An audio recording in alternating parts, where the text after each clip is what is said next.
toutes les initiatives qu'on va lancer en tant que DRH, déjà c'est un coût, et un coût ça doit être justifié. Pour justifier un coût, il faut montrer un business case. Et un business case, c'est des chiffres. Tu peux pas attendre de tes équipes d'être comme toi, comme l'environnement culturel dans lequel tu existes. C'est un puzzle de culture, c'est un puzzle de profil, de personnalité. Ils ont tous un style différent et tu peux pas que recopier ton style ou ton approche. Néanmoins, tu peux leur donner la façon dont tu fonctionnes pour que du coup vous puissiez vous rencontrer sur les bons terrains. Et ça, c'est important. Si tu ne viens que m'apporter des problèmes, je ne m'estime pas être la bonne personne pour t'apporter des solutions. En revanche, si tu te présentes à moi avec le contexte qui génère toutes les problématiques qui sont les tiennes et que tu me les exposes, là, je serai avec toi.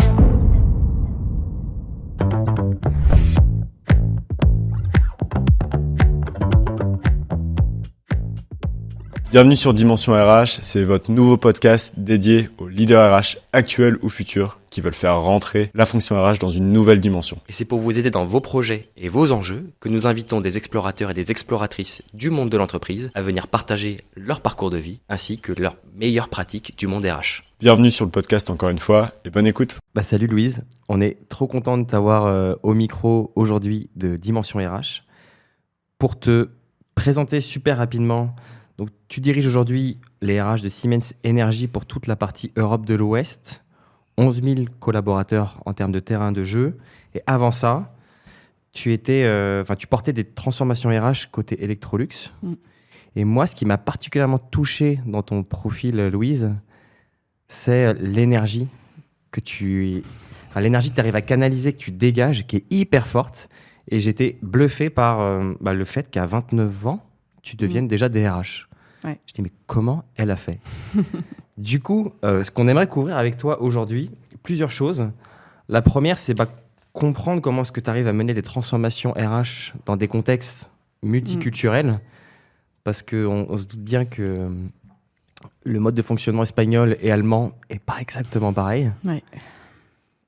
Comprendre aussi, parce qu'il y en aura forcément eu des erreurs, des murs ou des choses que tu as appris en chemin pour réussir à grandir aussi vite et aussi fort. C'est vrai que c'est bluffant. Je sais que tu es maman, tu as deux enfants, une petite fille.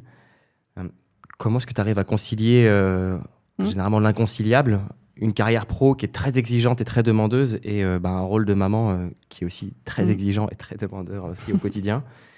Et finalement, à la fin, ce qu'on voudrait, c'est prendre un petit peu de hauteur avec toi sur, d'après toi, c'est quoi les compétences RH qu'il faudrait avoir en 2026 pour incarner ce rôle tel qu'il devrait être. Top. Super. C'est un beau programme. Excellent. Allons-y. Génial, let's go. Et pour commencer, Louise, est-ce que tu peux te présenter? Ouais. Donc, je m'appelle Louise Vandenberg. Je suis effectivement la directrice RH Europe de l'Ouest, Europe du Sud-Ouest maintenant, cluster Sud-Ouest. J'ai donc la chance de couvrir 9 pays dans l'organisation Siemens Energy.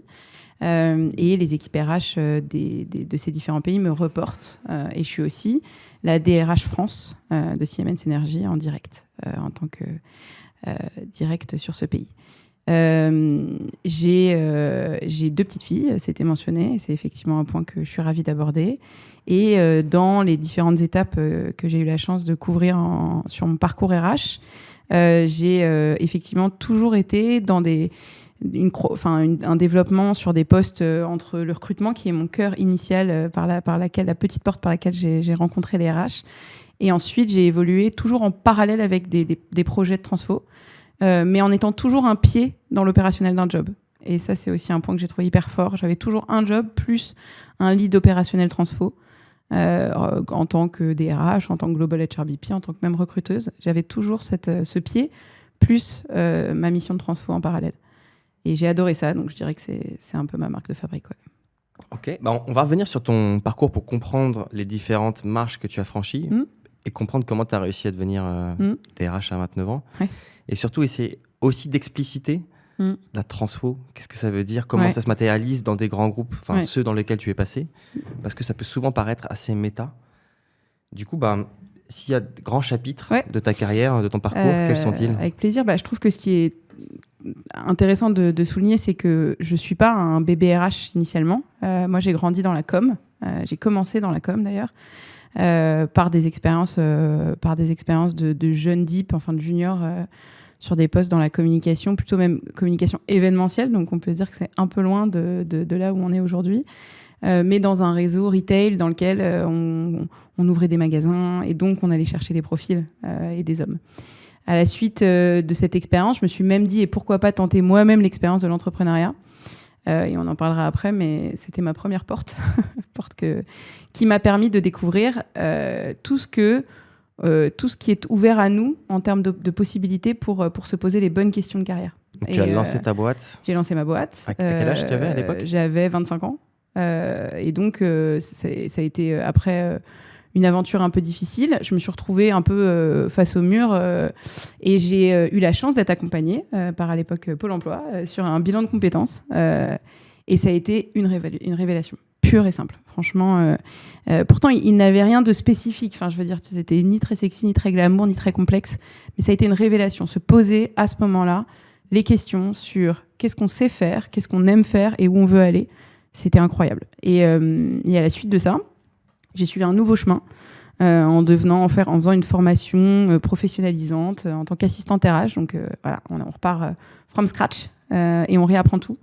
Et on réapprend les fondations, comment ça fonctionne. Et là, j'ai eu la chance de démarrer par la toute petite porte chez Mondelez en stage et en stage en gestionnaire de paye.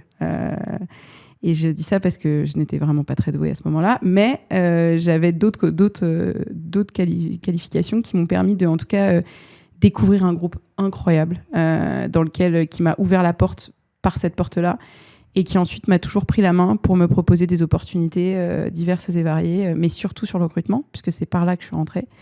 Et je suis devenue recruteuse et j'ai évolué dans les différentes dimensions du recrutement jusqu'à TA partner pour Western Europe et Southwest. Donc j'avais déjà cette vision des Mondelez multi-pays, multiculturelle.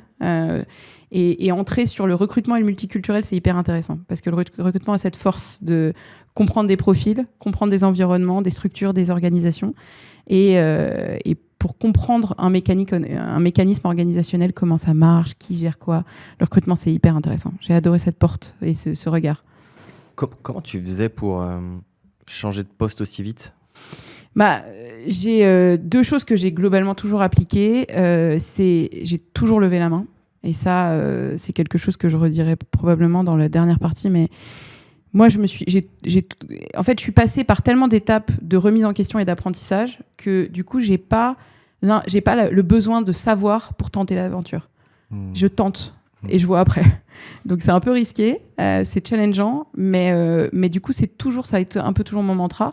Donc, je suis arrivée et en fait, j'ai rencontré à chaque fois, et j'ai eu la chance d'avoir vraiment des rencontres clés dans mon parcours pro. Des gens à qui j'ai fait confiance tout de suite. Et la première rencontre chez Mondelez, le directeur du recrutement de l'époque, on se parle, on prend un café, et il me dit mais viens avec moi et essaye. Et en fait, je pense que peut-être d'autres dimensions me seraient dit mais pourquoi, je connais pas, je sais pas, j'ai jamais essayé. Moi, j'ai dit oui tout de suite. Je dis mais allez, go, CDD, parfait, très bien, let's go. Tout ce que tu me donnes sera top. Et en fait, c'est des rencontres. J'ai rencontré la DRH, une des DRH de l'époque, qui me dit Louis, j'aime bien ton énergie, t'as pas envie de venir aussi avec moi sur le projet en parallèle? Let's go, on y va. Après, ici, on allait à Birmingham pour ouvrir un centre de service partagé RH.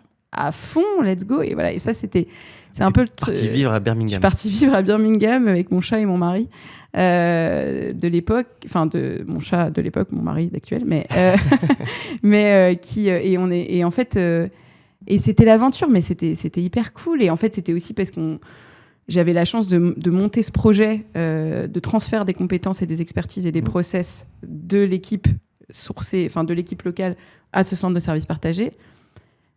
On en reviendra, mais la posture était très, très, très utile pour moi. J'étais récemment dans l'organisation et en CDD, donc je pouvais capter tous les éléments sans être impactée par malheureusement les transformations humaines qui étaient en train de se dérouler. Donc moi, j'étais un peu outsider, mais du coup, ça aidait à ce que je puisse capter les éléments, faire des process maps, des SOP et tout. C'est une nouvelle réalité que j'ai appris là.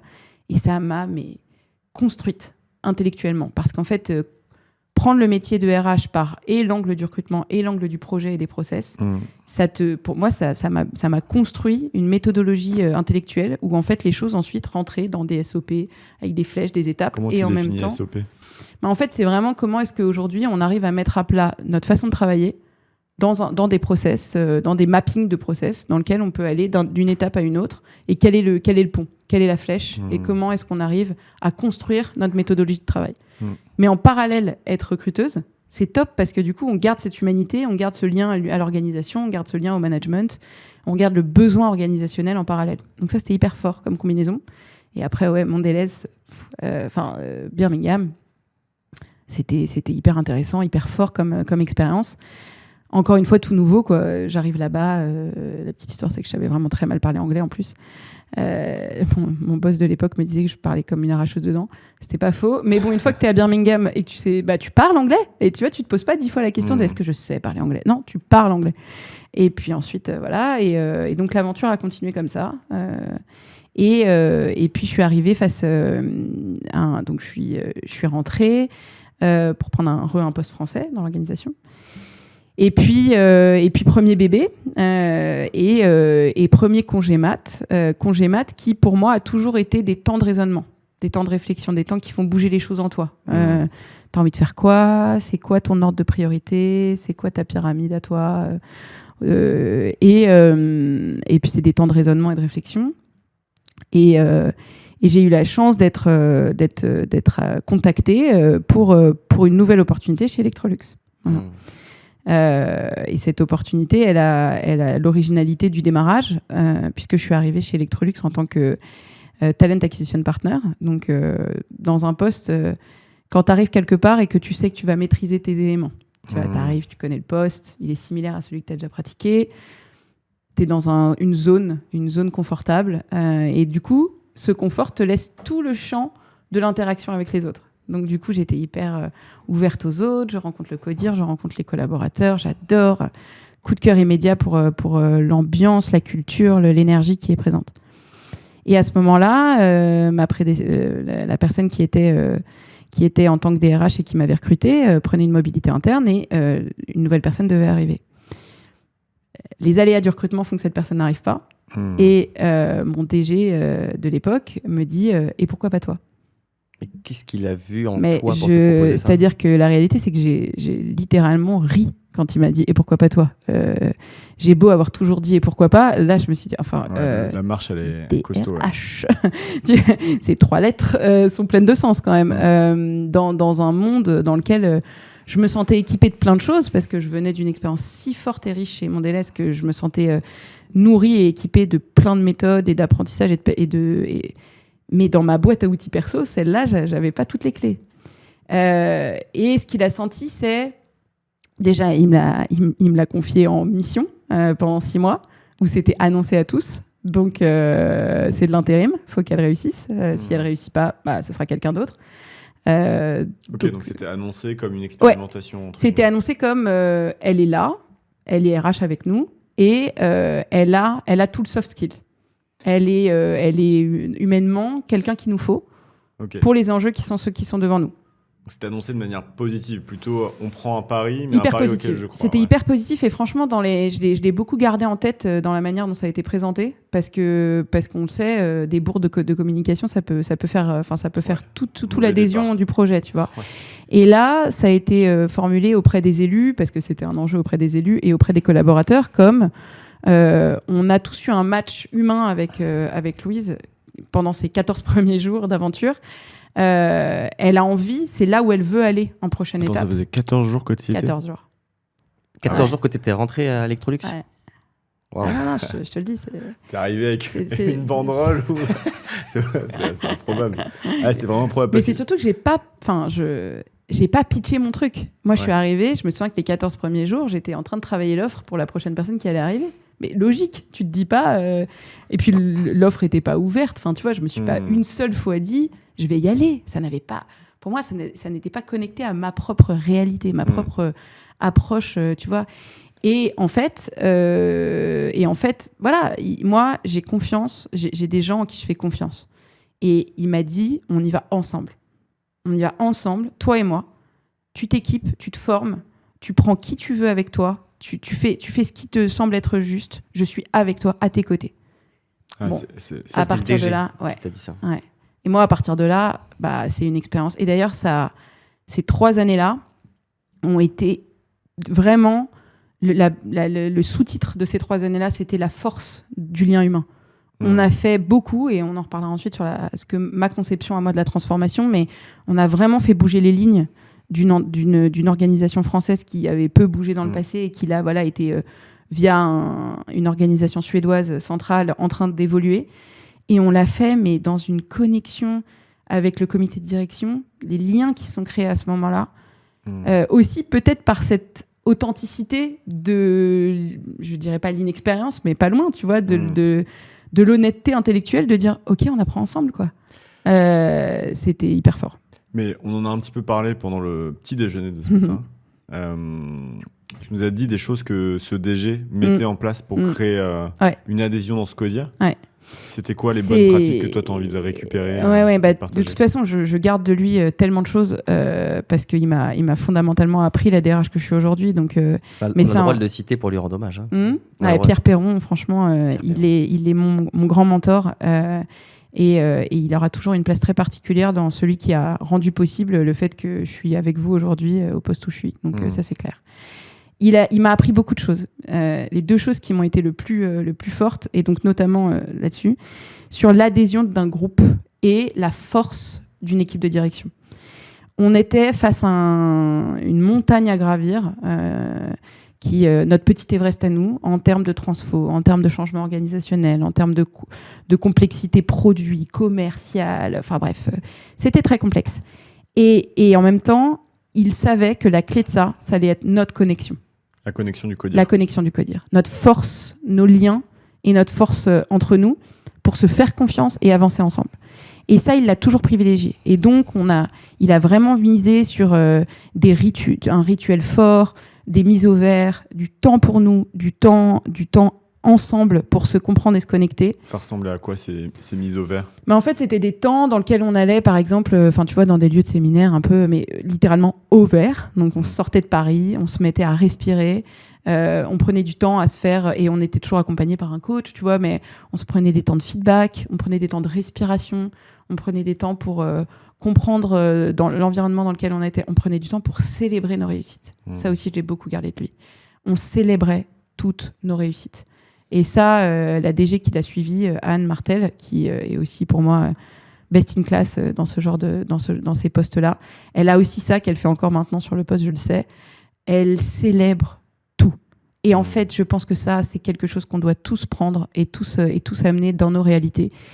Parce que ça crée tellement d'engagement, de voir un CODIR solide et connecté, de célébrer chaque petit milestone, chaque petit pas qui nous fait monter cette montagne. Tu vois. Et comment parce qu'il y a célébrer. Tu sais, il y a des célébrations qui sont un peu en mode ok, ouais, les gars, on va prendre un petit verre et après, vivement qu'on reparte bosser. Ouais. Puis il y a des célébrations qui sont vraiment cool. Ouais. C'est quoi une célébration qui est vraiment cool? Je pense que ce qui fonctionne, au même titre que l'adhésion d'un CODIR ou de la célébration avec du sens, c'est ce qui est vrai.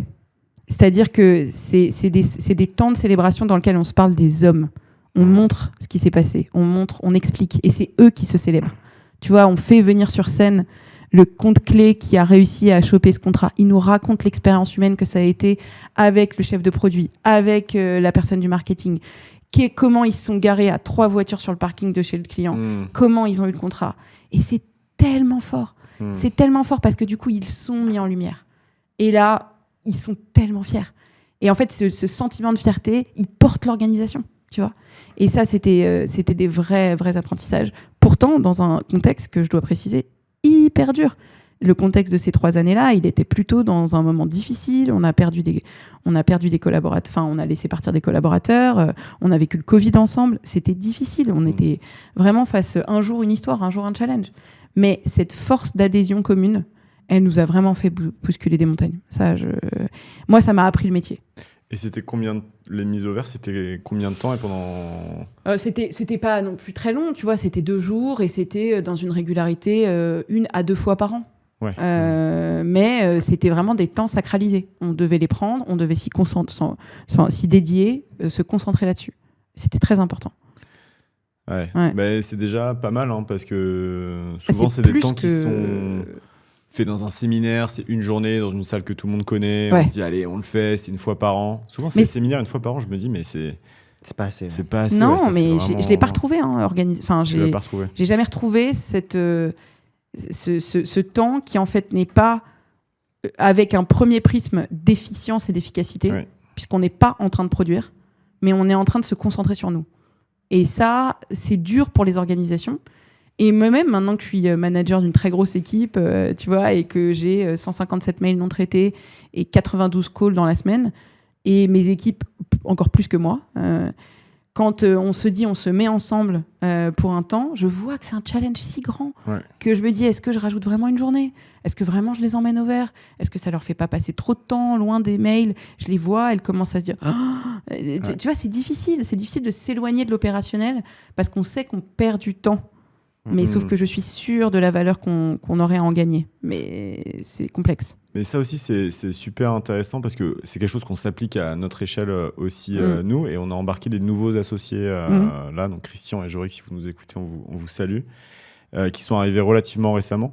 Alors, Christian, c'est bon, maintenant, il est pleinement monté. C'est quelques mois, c'est intégration incroyable. Et Jorik, il est arrivé vraiment dans les précédents jours. Et on prévoit un séminaire, là, on va aller à Bruxelles. Et on fait une journée vraiment pour penser à la stratégie et une journée, on va dans un spa. On va dans un spa qui est incroyable.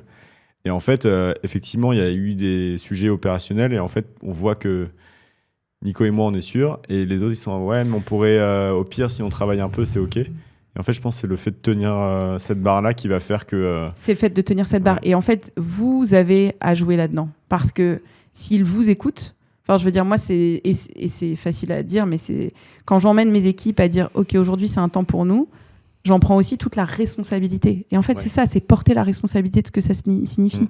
Donc, s'il y a des sujets en retard, des sujets qui s'accumulent, des points d'escalade, c'est ma responsabilité. Et ça, c'est tout le point de l'ownership, de la responsabilité en organisation. Ils peuvent se reposer là-dessus, ils se disent pas, je vais me prendre un taquet derrière. De toute façon, pour moi, c'est une des clés du management. Moi, je suis là pour prendre les coups. Je suis derrière à chacun d'eux. Et en sachant ça, ils peuvent délivrer tout ce qu'ils peuvent délivrer au mieux. Et j'ai confiance en eux pour faire au mieux. Mais moi, je suis là. Et c'est au même titre quand je leur dis, là, c'est du temps pour nous. Bah, voilà, c'est un temps clé sur lequel je suis derrière. OK. Et après, tu es arrivé côté Siemens Energy. Et oui, et l'aventure a continué après une escapade en Suède au siège de chez Electrolux.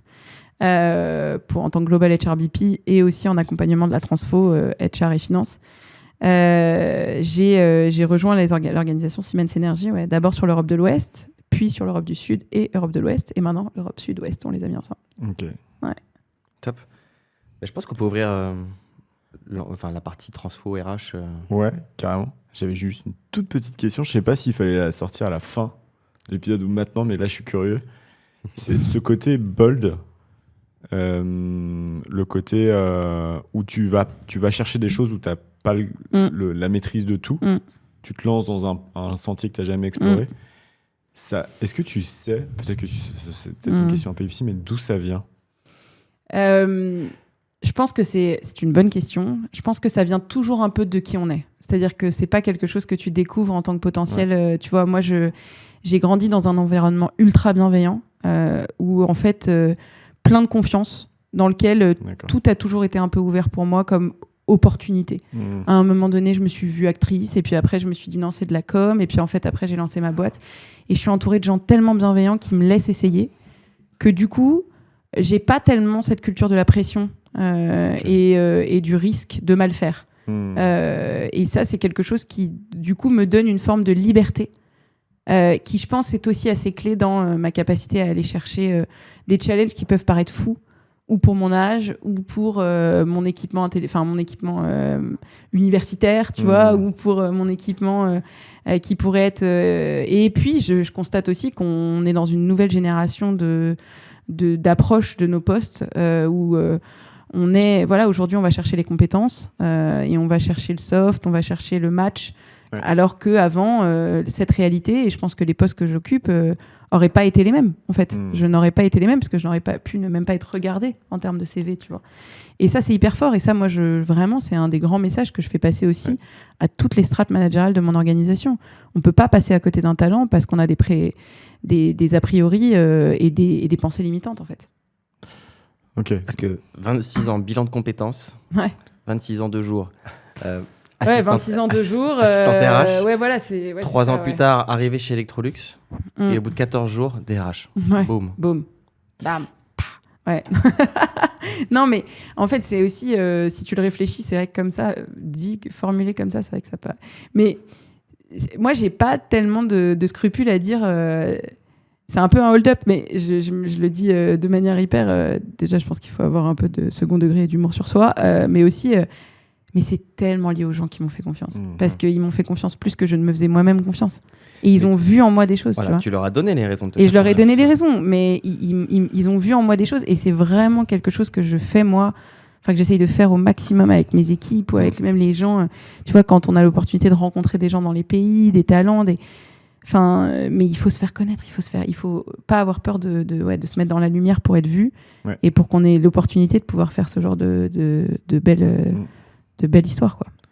Donc ça vient pas mal de l'éducation en fait où tu as pu tester une première fois et tu t'es rendu compte que tout le monde te soutenait. Ouais, c'est ça. Du coup, c'est un skill que tu as développé en disant de toute façon, à chaque fois que j'ai pu Exactement. tenter quelque chose de nouveau, je me suis pas pris un coup de bâton et voire même ça m'a permis d'apprendre des choses. Enfin, j'ai apprécié l'expérience. Et en fait, c'est très différent de l'excès de confiance ou de l'excès de zèle où tu te dis je sais, donc je vais y arriver. C'est vraiment pas du tout la même chose. C'est vraiment de se dire j'ai pas peur de tenter et mais en revanche, j'ai bossé tellement dur. Non, mais je le dis parce que c'est pas un hold-up volé. Tu vois ce que je veux dire? C'est que j'ai bossé. T'as préparé ton plan pour braquer la banque. J'ai préparé mon plan pour braquer. C'est un truc Casa del Papel. Tu vois, j'ai préparé mon plan très longtemps en avance.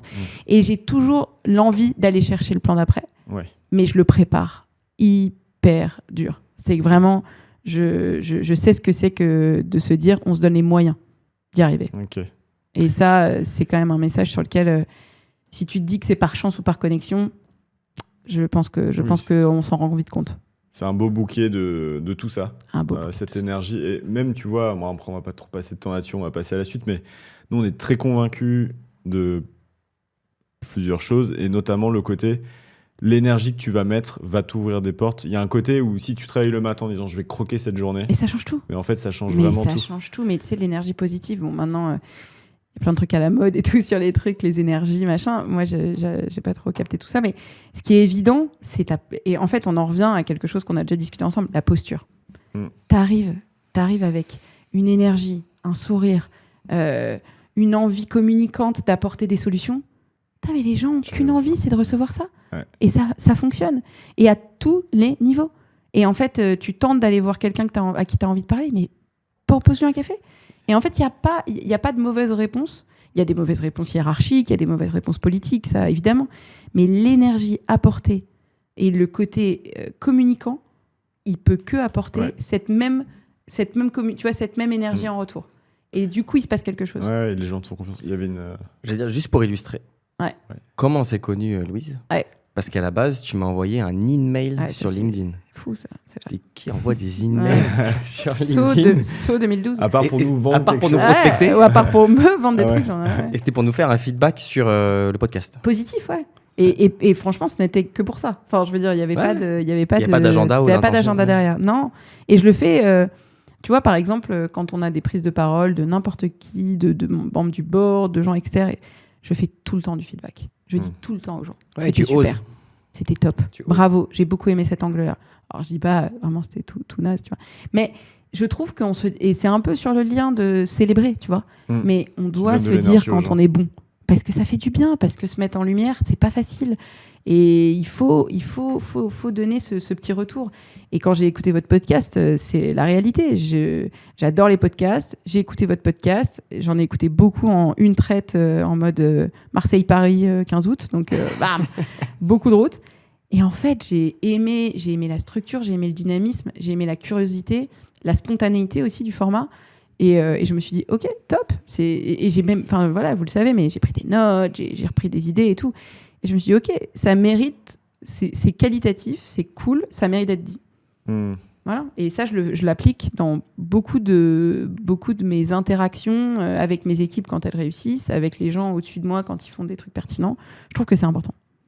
Ouais, et puis c'est ce qui fait que maintenant on bosse ensemble. Exactement. Et que t'es là aujourd'hui et que c'est trop cool. Donc on est content. Effectivement, ça, tu t'es encore une fois ouvert une porte moi-même. où d'autres personnes se seraient peut-être dit bon, ouais, c'est top, cool, je mets un pouce. Donc, n'hésitez pas à nous envoyer des emails pour nous dire que vous aimez bien le podcast. En vrai, ça nous donne beaucoup de force. Et c'est de plus en plus le cas. Ouais, mais bon, on n'est pas là pour s'auto-congratuler, même si on est très fiers. Et c'est aussi une célébration évidemment là-dessus. C'est bon, je suis prêt pour passer let's go. à l'angle 1.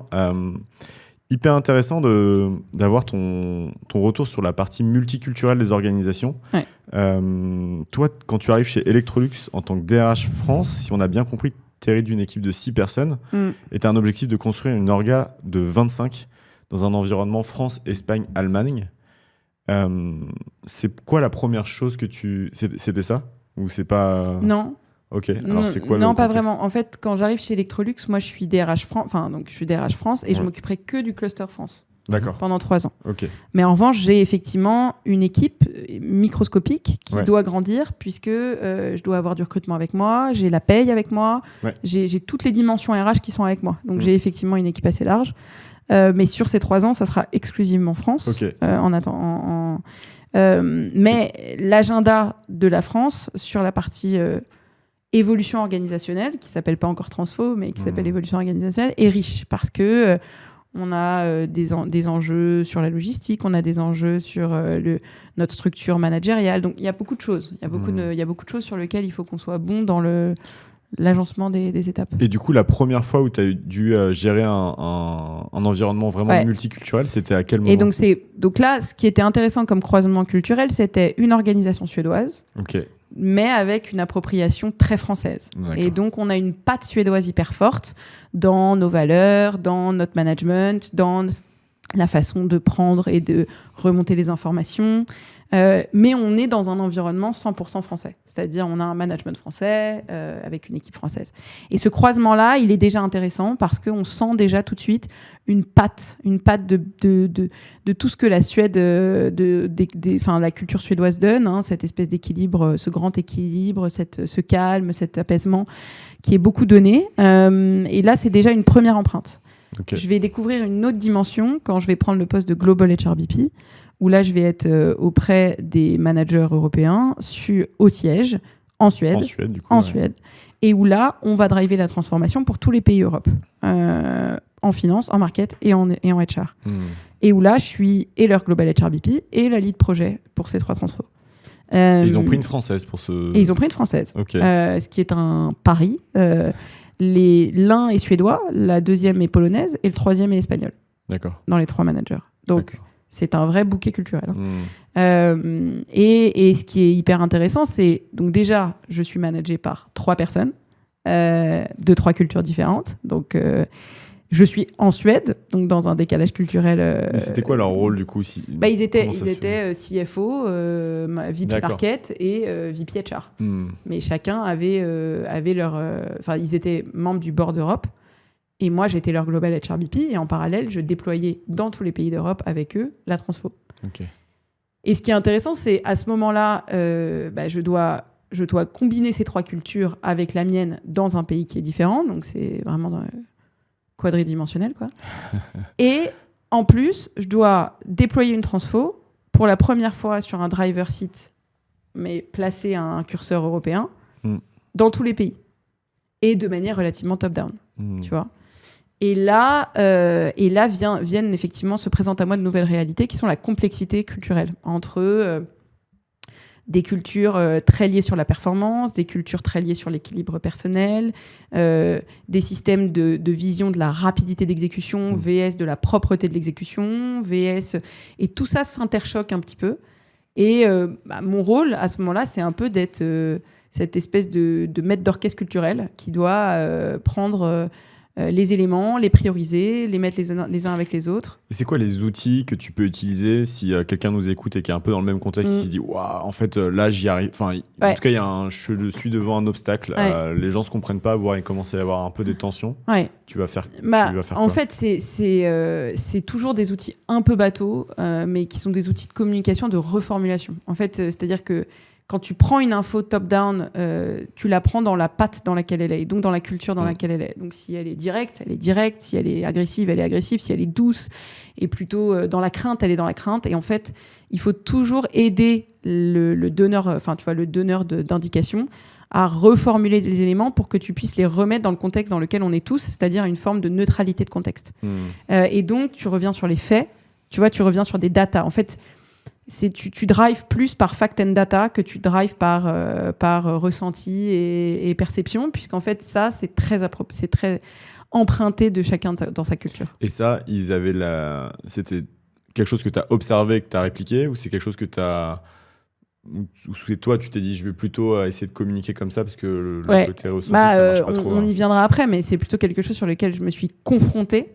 D'accord. Et j'ai cherché mes propres solutions parce que j'étais dans une forme d'incapacité à reformuler. C'est comme si la traduction n'était pas bonne pour moi, en fait. J'arrivais pas à comprendre l'enjeu, j'allais pas toujours dans la même cadence. Donc, c'est plutôt des outils que je me suis auto-créés dans ce contexte complexe. Ok. Des outils, c'est pas vraiment des outils si tu veux, mais c'est une petite méthode. C'est à chacun sa méthode après, mais ouais. Ok. Et du coup, toi, tu le faisais globalement, ça veut dire que c'est quoi un exemple de traduction c'est-à-dire, tu dois déployer une nouvelle structure organisationnelle dans 23 pays d'Europe.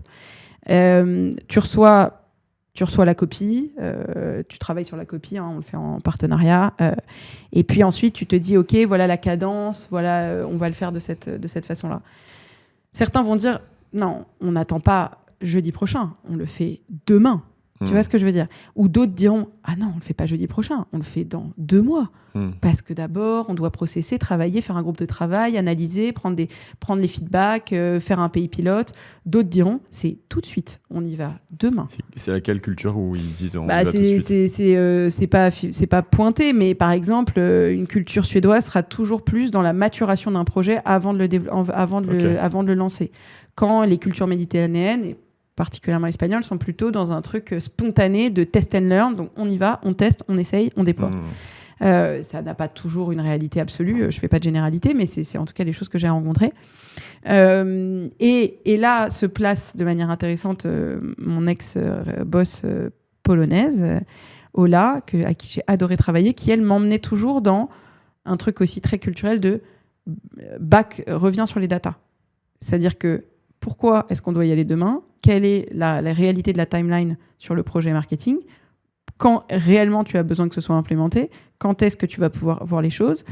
Côté Suède, est-ce qu'il y a des barrières? Est-ce qu'il y a des choses qu'on n'a pas perçues qui pourraient être levées si on apportait des datas, si on apportait des faits, si on apportait des éléments qui éviteraient un rallongement d'un process type pays pilote qui donc peut être intéressant, mais preneur de temps et d'énergie. Et du coup, soulevons les barrières, mais en comprenant. Et donc, c'est toujours en re-rentrant dans le détail, tu vois. Et donc, c'est zoom in, zoom out. La data comme langage commun. La data comme langage commun, parce qu'en même temps, c'est comme ça qu'on arrive à avoir cette capacité à pouvoir tous comprendre les mêmes choses et à se démontrer une réalité neutre. Et la data, est-ce que c'est... Enfin, j'imagine qu'il y a de la data sur la data, donc du style le turnover, la satisfaction, le nombre etc. de headcount. Il y a de la data aussi sur ce que veulent les sponsors. C'est quoi l'objectif des sponsors? C'est quoi la réalité? Bien sûr, c'est quoi la copie, ouais. C'est quoi les différents outils que tu vas utiliser pour avoir ce mapping global de la data? En fait, ce qu'on construit aussi aujourd'hui chez Siemens Energy et dans lequel je suis assez persuadée, c'est avoir son propre cockpit. C'est-à-dire être en capacité de pouvoir contrôler notre environnement par de la data, mais pas que via la data. C'est-à-dire d'avoir dans chacun notre cockpit, moi je l'appelle mon cockpit en étant le conducteur de mon propre avion, si tu veux, mais en me disant, est-ce que j'ai ma boussole qui va me dire si je vais vers le nord ou vers le sud? Est-ce que j'ai ma composante de data quels sont les programmes que je dois déployer dans mes pays? Combien de headcount? Quel est l'objectif? Tu vois? Et en fait, cette maîtrise me donne du coup la possibilité de ne plus me concentrer sur cette faculté data qui est un peu récurrente et qui peut paraître pas assez empreinte d'humanité. Mais du coup, quand j'ai ces éléments-là, je peux me dédier à passer du temps, à faire du change, à discuter avec les managers, à parler évolution, posture, courbe du changement, frustration. Tu vois, on peut passer plus de temps là-dessus, faire plus de com.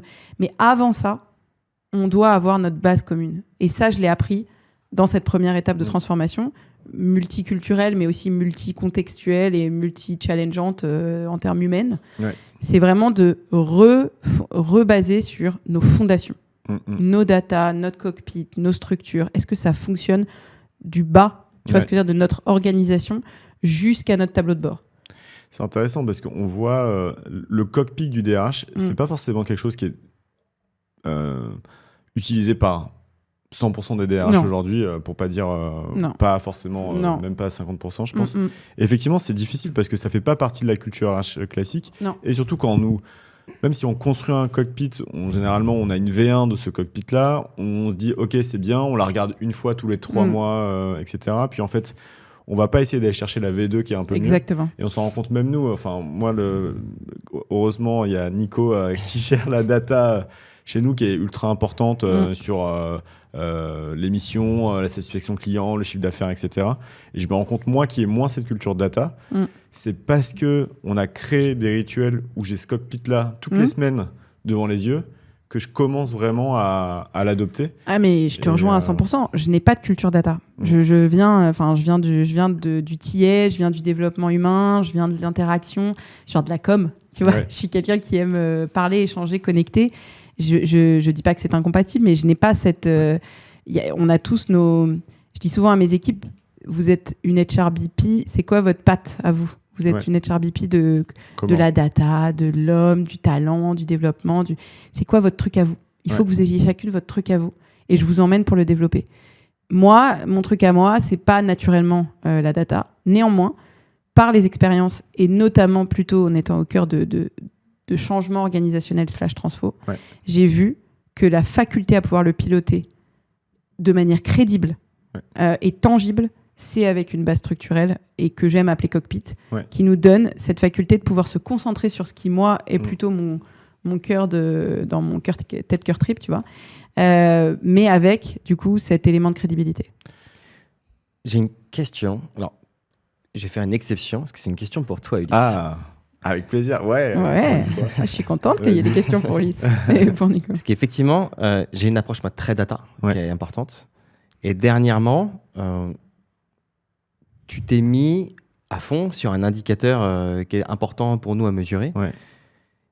Et ça m'a fait on ne peut plus plaisir de voir un message le soir à 23h sur notre Discord où tu me disais oui, j'ai fait tout ça et ça. Je fais waouh, mais là, qu'est-ce qui s'est passé pour que tu aies eu le déclic? C'est une bonne question. Et je pense effectivement c'est important de faire le parallèle avec auprès des DRH parce que effectivement moi quand on met la data sous les yeux, c'est pas ma zone de confort. Et du coup je me dis ok, ouais, c'est super, c'est cool, mais ça veut dire qu'il va falloir que je fasse du reporting, c'est mon angoisse. Ça veut dire que si je fais pas bien mon reporting, ça va pas être bien mis à jour, etc. Et en fait, là où ça a été très fort, c'est, et Arnaud serait content parce qu'on a une offre data RH aussi qui est portée par Arnaud, c'est j'ai compris l'impact business d'avoir cette data et j'ai compris que si je n'utilisais pas bien ce tableau, en fait, j'allais pas pouvoir être le leader dont la boîte avait besoin et dont moi j'aurais été fier d'être. Donc ça veut dire si je ne suis pas ça, je vais prendre du retard par rapport à la progression de la boîte. Et du coup, si je fais le parallèle, si je me permets de faire le parallèle en tant que DRH, c'est si je ne suis pas ça, il faut trouver sa raison.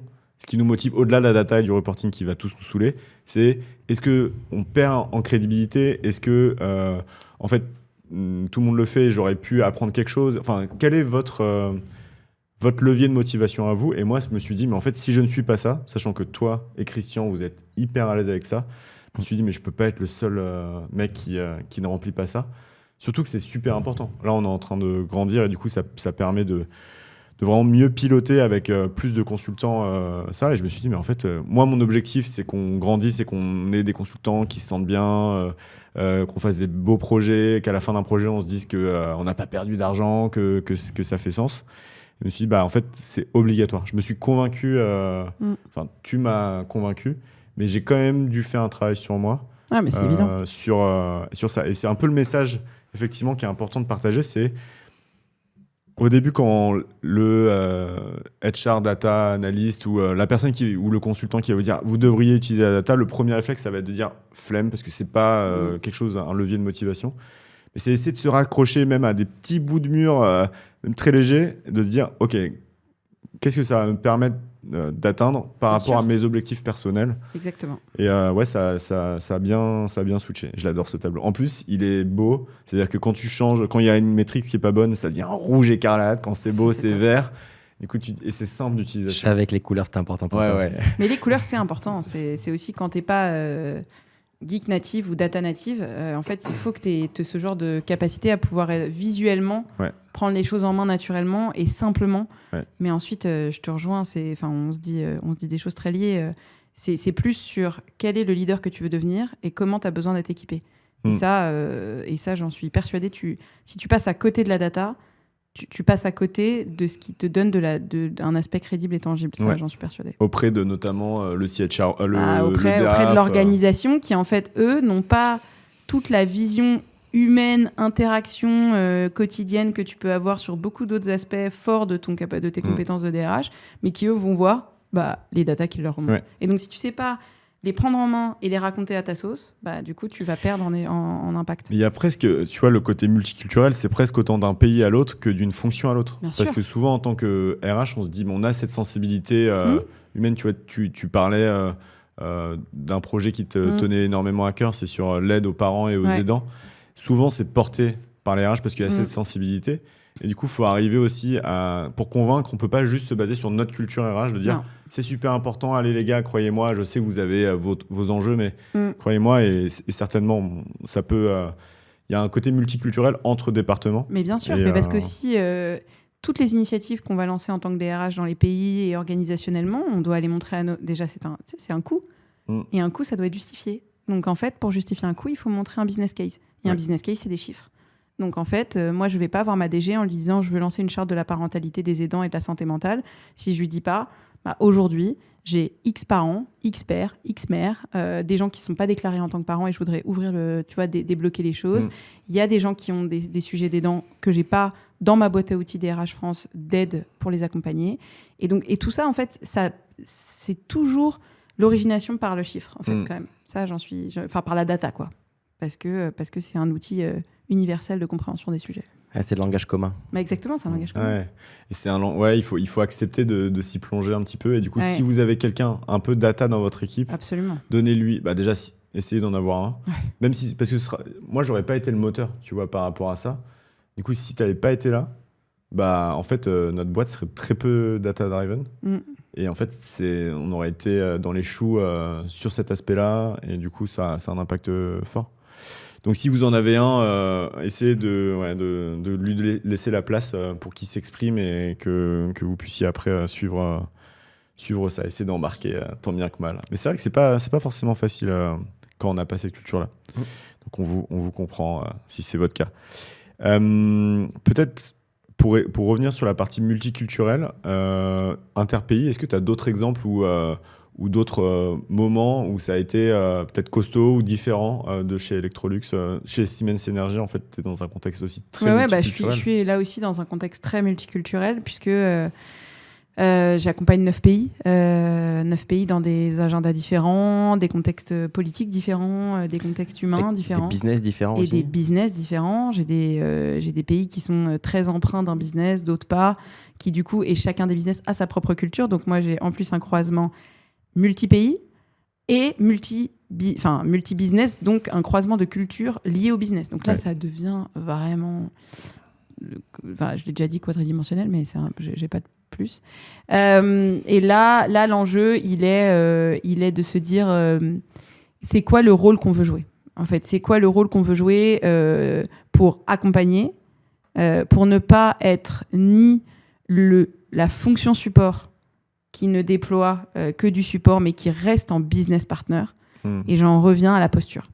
La posture, c'est comment est-ce qu'on arrive à se placer avec nos différents... notre DG du pays, nos différents key business rôles dans les pays, pour être auprès d'eux. Et donc, c'est plutôt mes équipes. Mais moi, j'accompagne mes équipes pour qu'elles puissent le faire au bon niveau. On les forme, on va les former. et on essaye de j'essaye de les accompagner au quotidien pour que on arrive à vraiment dégager cette posture de business partner, de relation au business, pour construire ensemble. Parce que, empreinte mon expérience chez Electrolux, où j'ai, avec mon DG, été comme 2 doigts de la main dans un agenda complexe, je suis convaincue que ce binôme, et même ce trio avec les FD, les financiers, est un trio gagnant et un duo gagnant. Et dès qu'on a ce manque de connexion, on le sent immédiatement dans les pays. Entre les HRBP et leur entre les interlocuteurs clés. Qu'est-ce qui te fait dire que tu le sens ? On sent quand il commence à y avoir une dissonance entre l'agenda que nos dirigeants ont envie de déployer et la capacité et l'agenda différent de nos RH, qui en fait, eux, sont dans des réalités opérationnelles difficiles. Mais comme la communication est peut-être de temps en temps brisée entre eux, ils ne se comprennent pas. Ils n'arrivent pas à comprendre la réalité de l'autre. Il y a vraiment un sujet de se mettre dans les chaussures de l'autre. Et de comprendre l'enjeu business de l'autre, déjà de s'approprier les enjeux du business, comprendre le business, ça c'est quelque chose qui... Ça veut dire quoi, comprendre le business ? C'est-à-dire aujourd'hui, moi j'ai besoin que mes équipes comprennent l'environnement dans lequel ils sont. C'est quoi l'agenda de l'éolien en France ? Et ça, j'ai dit à mes équipes, je veux qu'elles comprennent le contexte. Et c'est aussi de l'appropriation contexte. C'est-à-dire que oui, on est des experts RH, d'accord ? On a notre boîte à outils RH, on a nos connaissances et nos compétences RH. Néanmoins, si on n'est pas une fonction support qui n'est que du déploiement de boîte à outils, mais on est un business partner, demain, on doit comprendre les enjeux, être assis ensemble et pouvoir s'interchanger si nécessaire. Et ça, c'est un peu, j'avoue que c'est une idéologie que j'ai personnellement, de me dire demain, on doit positionner le DRH ou le HRBP à côté du dirigeant et pas. C'est quoi les outils que tu vas donner à tes HRBP pour être sûr? Enfin, où est-ce que tu donnes des outils à tes HRBP pour être sûr qu'ils aient compris le business ou pour faciliter, un peu comme pour la data, on peut dire ok, mais je sais pas d'où partir moi à l'éolien. Est-ce qu'il y a déjà on a beaucoup en interne, on est très équipés puisqu'en fait chacun des business a maintenant de plus en plus une petite faculté interne, des formations, du matériel, donc il y a beaucoup de choses.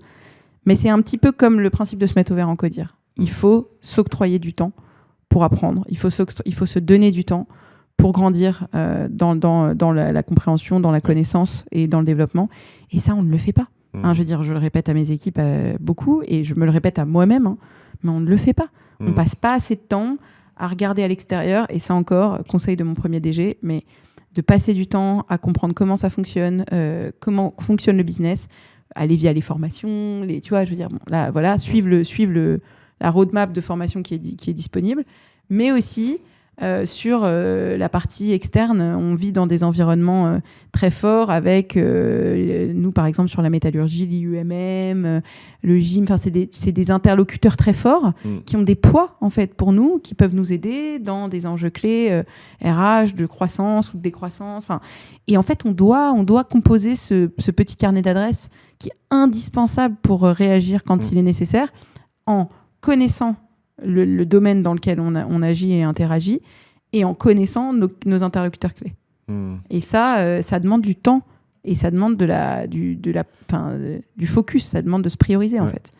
Et c'est difficile dans un parcours toujours tourné vers l'efficience. Et je le comprends parce que je le vis aussi. Et la productivité. Et c'est vrai que petite introspection par rapport aussi à nous, j'en profite, mais en tout cas, nous, on est très croyants, presque des rituels qu'on va pouvoir mettre, on les différencie énormément des réunions. Des rituels, ça va être des moments qui sont planifiés tout au long de l'année, même pour les 50 prochaines années s'il faut, où on va pouvoir parler d'un sujet, on sait exactement comment ça va se passer, il y a un maître de cérémonie, entre guillemets, il y a un agenda qui est toujours le même.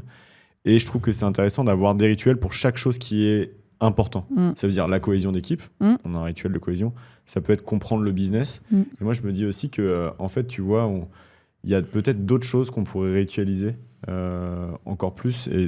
Et pour savoir lesquelles c'est qu'est-ce qui est important pour nous, indépendamment de la production, de lister ça et de voir est-ce qu'il y a un moment dans l'année ou est-ce qu'il y a plusieurs moments dans l'année où on parle de ça.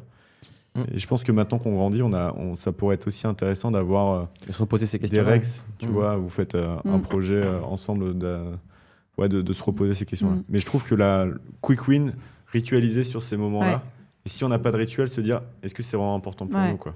Je suis convaincue, mais c'est très complexe en entreprise à grande échelle, parce que, tu vois, quand moi, accompagnée de ma manager Maïbrit, on essaye avec mes pairs, réunir nos équipes. Nos équipes, c'est 120 personnes, tu vois, dans des thématiques, dans des temps de raisonnement, dans des temps tu vois, où on fédère. En fait, c'est difficile de comprendre quand l'agenda le permet, quand le contexte projet le permet, quand le rush d'un sujet spécifique le permet. Et donc, on sent quelque part cette nécessité et ce besoin. Mais tu vois, je veux dire, quelle est la bonne échelle ? Où est le bon curseur ? Comment, enfin, c'est une réponse que j'ai toujours pas dans un contexte multiculturel, multi-pays, dans lequel, quand tu es concentré sur un pays et une équipe plus réduite, 10, 15 personnes, ça fonctionne assez bien parce qu'on peut vraiment avoir cette propre chronologie et temporalité. Quand tu parles à plusieurs pays en même temps, qui ont du coup des agendas différents et des vues différentes, tu es vite satellisé sur une forme de organisation centrale qui est en train de nous raconter des trucs qui ne sont pas connectés avec notre réalité. Et ça, c'est un challenge qui est difficile à trouver. Ouais, ça se design. Mais quid de... J'ai pas tout le contexte, donc là, si ça se trouve, je suis à côté, mais quid de rituels locaux ? De dire chaque HRBP en local se disent, on fait un tour d'horizon purement business. On parle du business, c'est qu'est-ce qu'on a... Je pense que typiquement, c'est là où ça se placerait. Parce que je suis convaincue que beaucoup de choses se placent dans les pays. Moi, j'accompagne 9 pays. En réalité, les choses se passent dans les pays. Ils se passent au cœur du quotidien. Et donc, oui, on peut impulser, on peut driver, on peut proposer, mais ça se passe dans les pays. Parce qu'en fait, c'est leur propre temporalité. C'est leur rythme. C'est ce qui se fait dans la vie. C'est ce qui se fait, bien sûr. Nous, en France, on a plutôt Noël. Tu vas en Allemagne, c'est plutôt Saint-Nicolas. Tu vois, et en fait, c'est le même type de célébration, c'est ce qui mais se c'est pas le fait même dans moment. des organisations. Déjà, l'agenda du business, en fait, je veux dire, il est différent d'un pays à un autre. Enfin, voilà, donc je crois beaucoup au fait que malgré un management, selon où il est positionné dans une strate européenne ou globale, il y a une réalité pays. Alors évidemment, selon l'échelle de la taille du pays, mais qui reste importante. Et ça, moi, je le respecte beaucoup avec mes interlocuteurs dans mes pays, de dire, moi, je suis là, je suis à votre dispo, je suis en backup, voilà l'agenda, voilà la roadmap, voilà nos enjeux et nos projets. Maintenant, voilà, faites votre propre routine et partagez-la moi, quoi. J'ai une question. Ok. Est-ce que ça fait pas sens de parler des compétences des RH et peut-être du projet que je sais pas à quel point c'est officiel, pas officiel, ouvert, pas ouvert, mais le projet que vous êtes en train de mener, parce qu'en fait, je trouve que ça fait sens par rapport. C'est connecté, vas-y, feu. Je crois que c'était ta partie. Non, c'était moi. On peut la faire ensemble, mais effectivement, c'est quoi les compétences, tes convictions sur les compétences des RH demain? Donc on en a un petit peu parlé, mais pour aller un peu plus loin et comment est-ce que tu accompagnes ces RH à avoir ces nouvelles compétences, s'il y en a des nouvelles? Oui, bien sûr. Alors, je pense que c'est une réponse à tiroir infinie, parce que c'est évidemment, quand on se met à l'échelle du pays, ça dépend de tellement de choses. Mais disons, dans mes convictions, quand aujourd'hui, je regarde une organisation et je me dis, et je reprends souvent le terme de l'équipement, comment est-ce qu'on a besoin d'être équipé avec nos managers, enfin, comment nos HR ont besoin d'être équipés pour pouvoir être le business partner et non cette fonction support qui déploie uniquement de l'opérationnel ou du transactionnel pour nos managers. Dans cet accompagnement du partenariat business, je pense qu'on a besoin, et j'en ai cité déjà beaucoup des éléments, donc je répète peut-être, mais je pense qu'on a besoin d'avoir toujours cette curiosité de comprendre l'organisation, cette curiosité de comprendre l'environnement et donc le business avec lequel on travaille. C'est indispensable. Si on prend un cas et qu'on le traite de la même manière, quelle que soit l'organisation, le business, la localisation ou l'histoire, en fait, le cas ne se règle pas. Voilà. Donc, la curiosité d'apprendre, la curiosité de comprendre et de se mettre et de se donner du temps d'apprentissage pour pouvoir mieux adhérer à tout ça. Et comment tu préconises de le faire? C'est-à-dire, c'est d'aller en immersion, voir comment sont faits les métiers concrètement, voir le faire. Franchement, alors je sais que ça a été à la mode à un moment donné, on en a beaucoup parlé et c'est encore le cas. L'onboarding, comment est-ce qu'on arrive dans une organisation, comment on comprend et après ensuite, comme on est onboardé selon la spécificité ou le scope avec lequel on travaille. Mais oui, que les business partners fassent partie des réunions d'équipe, qu'ils soient, tu vois, en usine. Moi, mes équipes, je discutais avec une de mes super HR à l'usine et qui me disait, moi, je suis heureuse quand je suis sur le floor, quand je suis avec les gars et qu'on se met à se parler et qu'on se met à se parler prod. Et en fait, c'est ça l'essence de notre métier. C'est quel que soit le design ou l'organisation dans laquelle tu te places, il faut être au cœur des sujets et des enjeux. Et ça, c'est par de la curiosité, mais aussi du temps. Et oui, il y a du vie ma vie, il y a du shadow, il y a plein de choses qu'on pousse, selon moi, encore pas assez en termes de curseur, toujours par cet enjeu de productivité et d'organisation trop lean, tu vois. Mais ça, je suis à peu près convaincue. Que passer du temps à comprendre, et c'est que se nourrir pour être plus pertinent. Ouais. J'en ai parlé aussi, cette capacité à pouvoir, ou par essence, ou en faisant l'extra miles d'effort, aller vers du data, de la structure data, c'est-à-dire reprendre les faits, reprendre les chiffres, à se construire son propre petit cockpit. Voilà, des questions de base, mais quel est mon scope, qui j'accompagne, voilà, comprendre par des faits et par des datas. Évidemment, cette touche que je dirais d'humanité en plus, pour moi, on n'est pas RH par hasard. Et on n'est pas des RH par hasard. On a quelque chose en soi, un petit plus d'humanité qui fait qu'on a envie d'écouter, de comprendre et d'accompagner les gens. Si on l'a pas, y a plein de dimensions dans l'environnement RH qui sont peut-être plus adaptées, qui sont pas le business partner, selon moi. C'est très personnel. Si on l'a pas, mais... si on n'a pas cette appétence-là, en fait, il y a tellement d'interactions tout le temps. Mais oui, en fait, je l'ai vu, et c'est un épuisement émotionnel, et c'est tellement énergivore, parce que des gens qui n'ont pas cette envie de créer du lien, d'accompagner l'autre, d'écouter, de répondre et d'échanger, pour eux, c'est tellement je l'ai dit, mais énergivore que ça devient épuisant. Alors que il y a beaucoup de monde au sein des RH qui ne sont pas HRBP ou des RH, dans lequel des data analystes, des centres d'expertise qui sont super pour des profils plus focus. Mais je dirais que ce petit grain d'humanité, il est pour moi indispensable, parce que on n'est pas RH par hasard. Enfin, on le fait parce qu'on a une mission, et ça, c'est important. Et puis cette envie de... Et dans les compétences, la dernière chose, je dirais l'envie d'oser, l'envie de cette proactivité naturelle. Je veux dire, toujours aller chercher la prochaine porte, et pour le business et l'accompagnement du quotidien, et puis pour soi, ça j'en ai déjà parlé, mais de pouvoir aller se dire, et pourquoi pas. Moi, j'adore quand mes équipes viennent me soumettre des trucs. Je suis trop contente. J'ai qu'une envie, c'est de leur permettre d'y arriver et de le faire. Pour elles et pour les projets qu'elles me sollicitent, qu'elles me soumettent. Mais je pense qu'il y a vraiment cette énergie collective qui vient par l'envie et la petite flamme dans le ventre. Et ça... Vas-y. Je veux dire, comment tu fais pour créer cette culture où l'équipe va venir te proposer des choses spontanément, et pas se censurer, comme j'ai souvent vu dans des grands groupes, sur non, moi je lève pas la main, je dis rien, parce qu'il suffit que je tape à côté de 3 cm, je me prends un taquet. Ouais. Honnêtement, je sais pas te dire si j'ai réussi, parce que, mais en tout cas, ce que je ressens aujourd'hui, c'est que j'ai une équipe hyper solide, hyper forte dans sa cohésion les uns avec les autres, et que j'emmène beaucoup à co-créer, et même à créer eux-mêmes et à me soumettre. Je pense que c'est une question de confiance. Quand ils sont pour eux, la question de la confiance dans le leadership n'est pas un doute. C'est-à-dire qu'ils sont clairs sur le fait que je suis avec eux et derrière eux. Ça leur permet de croire en eux et donc d'oser. Et puis cette forme d'authenticité que j'essaye de créer dans toutes mes interactions avec eux. Moi, je ne suis pas la grande manager charismatique qui a des tabous et qui ne parle que, voilà, je dis les choses quand il y a des moments difficiles ou quand on affronte un sujet où on approche une réorg, enfin, tu vois, quel que soit l'agenda qui est devant nous, j'ose en parler et je mets des mots. Et en fait, je dis, c'est vrai qu'il y a des moments sur lesquels vous pouvez adhérer ou pas, et c'est OK, et on peut en parler, mais ensuite, on doit délivrer.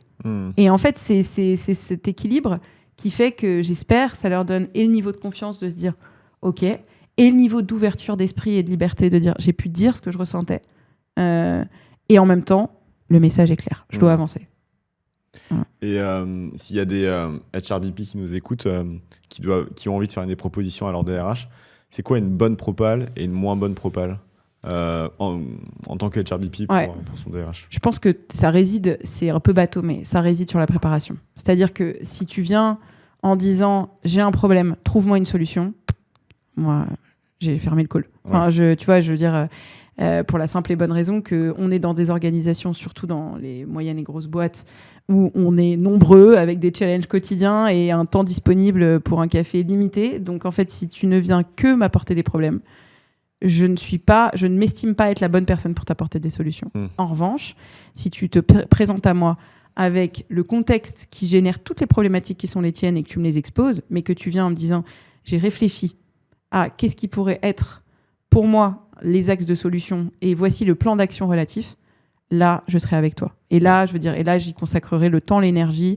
le niveau d'escalade nécessaire pour que ça se déploie, si je crois à ce que tu m'as proposé, tu vois. Ou alors, je travaillerai avec toi pour le rendre plus connecté à la réalité ou plus connecté à ce qu'on peut faire. Mais c'est vraiment sur orienter le raisonnement, orienter solution et action.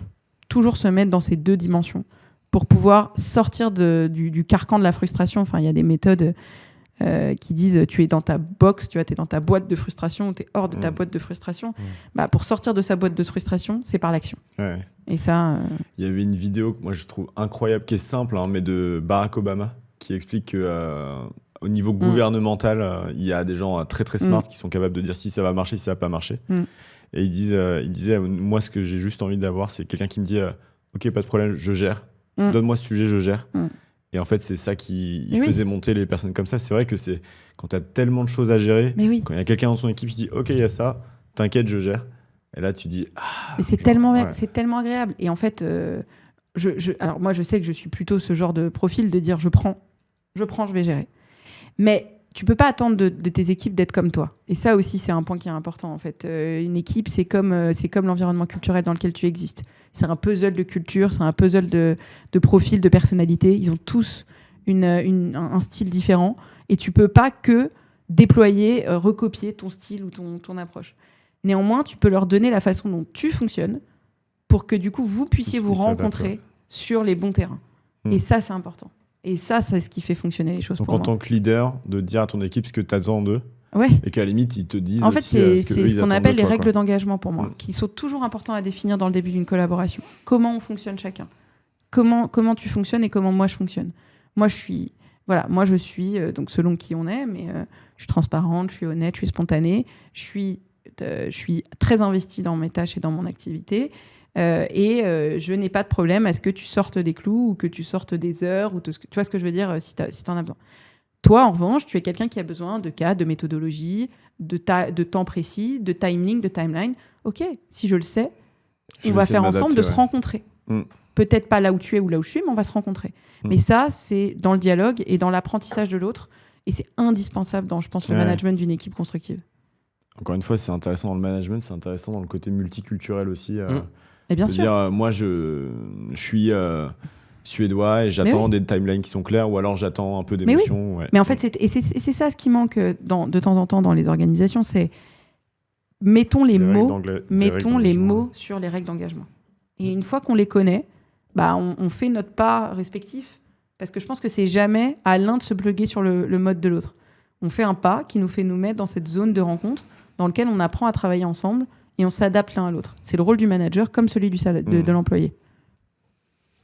Intéressant, ces règles d'engagement, Cool. Ça nous parle bien, Est-ce qu'il y a d'autres choses que tu voulais voir sur la partie compétences On est peut-être un petit peu obligé d'en parler, mais qui est comment est-ce que toi, tu vois l'IA impacter la fonction ? Je suis définitivement pas. On peut pas faire ça. Je suis définitivement pas la plus grande experte que vous allez interviewer. Et c'est pas au même titre que tu vois pour toi la data. C'est quelque chose qui me fascine, qui m'impressionne, qui est plus grand que moi évidemment et que j'apprends à appréhender chaque jour. Je pense qu'on peut pas faire sans. Je pense que c'est un bouleversement pour la fonction qu'on est, pas que la nôtre. Quand on regarde les études, je veux dire, la réalité de notre métier va évoluer, c'est une évidence. Maintenant, je trouve que c'est un terrain de jeu tellement intéressant pour justement qui on est en tant que DRH. Je veux dire, aujourd'hui, et donc demain, on a aujourd'hui en France, par exemple, quand on parle de GEPP, la gestion des emplois et compétences, la cartographie des métiers. Donc ça, c'est un outil, c'est un accord avec nos élus, puisque le dialogue social, il est indispensable, et je pense que c'est important aussi d'en parler. Tout ce qu'on tisse, on le tisse avec nos élus dans un dialogue social constructif. Et typiquement, quand on fait une cartographie des métiers, on voit les métiers en souffrance, les métiers qui vont disparaître. L'IA demain va rebattre tellement de cartes. Donc oui, sur la partie digitalisation de l'IA, l'utilisation d'un agent, je pense que c'est indispensable. Il faut tous qu'on ait les b.a.-ba, les bases, les fondations, et puis ensuite qu'on évolue chacun à notre rythme dans la réalité qui est la nôtre, mais avec une réalité qui nous dépasse déjà, dans laquelle il ne faut pas avoir peur d'être un peu chahuté par ce qui est devant nous. En parallèle, je pense qu'il faut aussi qu'on se pose dans notre métier sur, et ça je l'ai entendu à votre dernière table ronde, sur cette cartographie des métiers. Comment est-ce qu'on fait évoluer notre organisation qui commence déjà par l'implémentation des agents, quid de nos assistantes, et donc tout est toujours en mouvement et va aller beaucoup plus vite, mais comment on peut aider nos directions, nos managers et puis demain de drafter la vision organisationnelle de l'évolution de nos métiers. Et ça, tu vois, c'est une montagne. Alors, on a beaucoup de DRH qui viennent nous voir pour qu'on les aide dessus. Il y en a aussi beaucoup qui s'arrêtent un peu avant. C'est OK, dites-moi comment ça fonctionne. Ah, OK, c'est intéressant, il va falloir que je le voie. Il y a l'air d'avoir l'envie d'y aller et en même temps, le côté waouh, mais en fait, dans quoi ça va nous embarquer Et est-ce qu'on a vraiment envie d'y aller à ce point-là? Mais je suis d'accord. Et je suis d'accord avec cette crainte. Je pense que pour moi, c'est mon appropriation de l'IA et la vision que j'en ai. Tu me dis on y va demain, je te dis non. Parce que, en fait, ça dépend encore une fois de l'organisation dans laquelle tu es installé. Si tu es dans une organisation agile, tu vois, petite, moyenne organisation dans laquelle tu peux toi-même faire bouger les lignes hyper facilement et te drafter l'organisation de demain, vas-y, saute là-dedans, fais-le maintenant. À plus grande échelle, on est encore dans un design organisationnel très structuré qui fait que si vraiment on se donne le droit d'y aller et de regarder, ou alors on est structuré avec typiquement un board RH Europe un board RH structurel qui a envie d'y aller avec toi et où là il y a une task force qui se crée et là ça fait bouger les choses. Je pense que ça dépend de l'appétence de l'organisation. Au final, je me dis c'est peut-être sain parce que tu vois normalement avant la sortie de cet épisode qu'on a là, il va y avoir la sortie d'un épisode qu'on a fait avec Véronica Agnaman qui est HR avant chez OpenAI, maintenant chez Anthropic. Et elle me donnait un peu la vision US de l'IA. Et en fait, à San Francisco, donc là où il y a l'IA, ils sont hyper paniqués. Beaucoup plus que nous. Nous, on se dit, ouais, bon, ok, ça va nous impacter. Mais là-bas, ils parlent tous déjà de l'IA, comment ça s'appelle l'IA générale là IAG, ouais, l'IA qui va en fait avoir limite des émotions, pouvoir gérer un petit peu tout. Qui va dépasser l'intelligence humaine. C'est ça. Et en fait, ça peut être aussi un choix des entreprises de dire, écoutez, on n'a même pas envie d'y aller. Et si les concurrents de Siemens... En fait, si un concurrent de Siemens y va et du coup augmente sa productivité, etc., dans ce cas-là, tout le monde est obligé de suivre. Mais vu que là, il y a un peu un espèce de côté, on l'utilise à très peu de pourcentage de son potentiel, ça fait qu'on continue de vivre... Je pense qu'il y a deux vitesses. Il y a les vitesses de comment est-ce qu'on s'approprie les outils qui sont déjà ceux qui sont les nôtres. L'agent, copilote, tu vois. Déjà, l'agent, et déjà, s'approprier vraiment un agent, ça veut, tu vois, créer un agent, VS s'approprier un agent, VS utiliser un agent. Et déployer un agent. Ça, c'est 5 vitesses déjà. Mais c'est quelque chose qui, je dirais, est déjà dans une boîte à outils IT dans nos organisations et sur lequel ça doit être un peu mandatory. On doit y aller, on doit le faire. N'importe qui d'entre nous doit pouvoir l'approprier, l'utiliser et être plus puissant et impactant avec. La deuxième vitesse, qui est la vitesse organisationnelle, c'est-à-dire on bouge les lignes liées à cette nouvelle réalité, elle est effectivement, je l'imagine bien, je ne sais pas sur la partie US, mais elle est effectivement... demain, par exemple, moi j'ai déjà des business qui disent, j'ai un manager, un patron un de mes board members qui disait, demain je voudrais une boîte organisationnelle dans mon N-1 IA.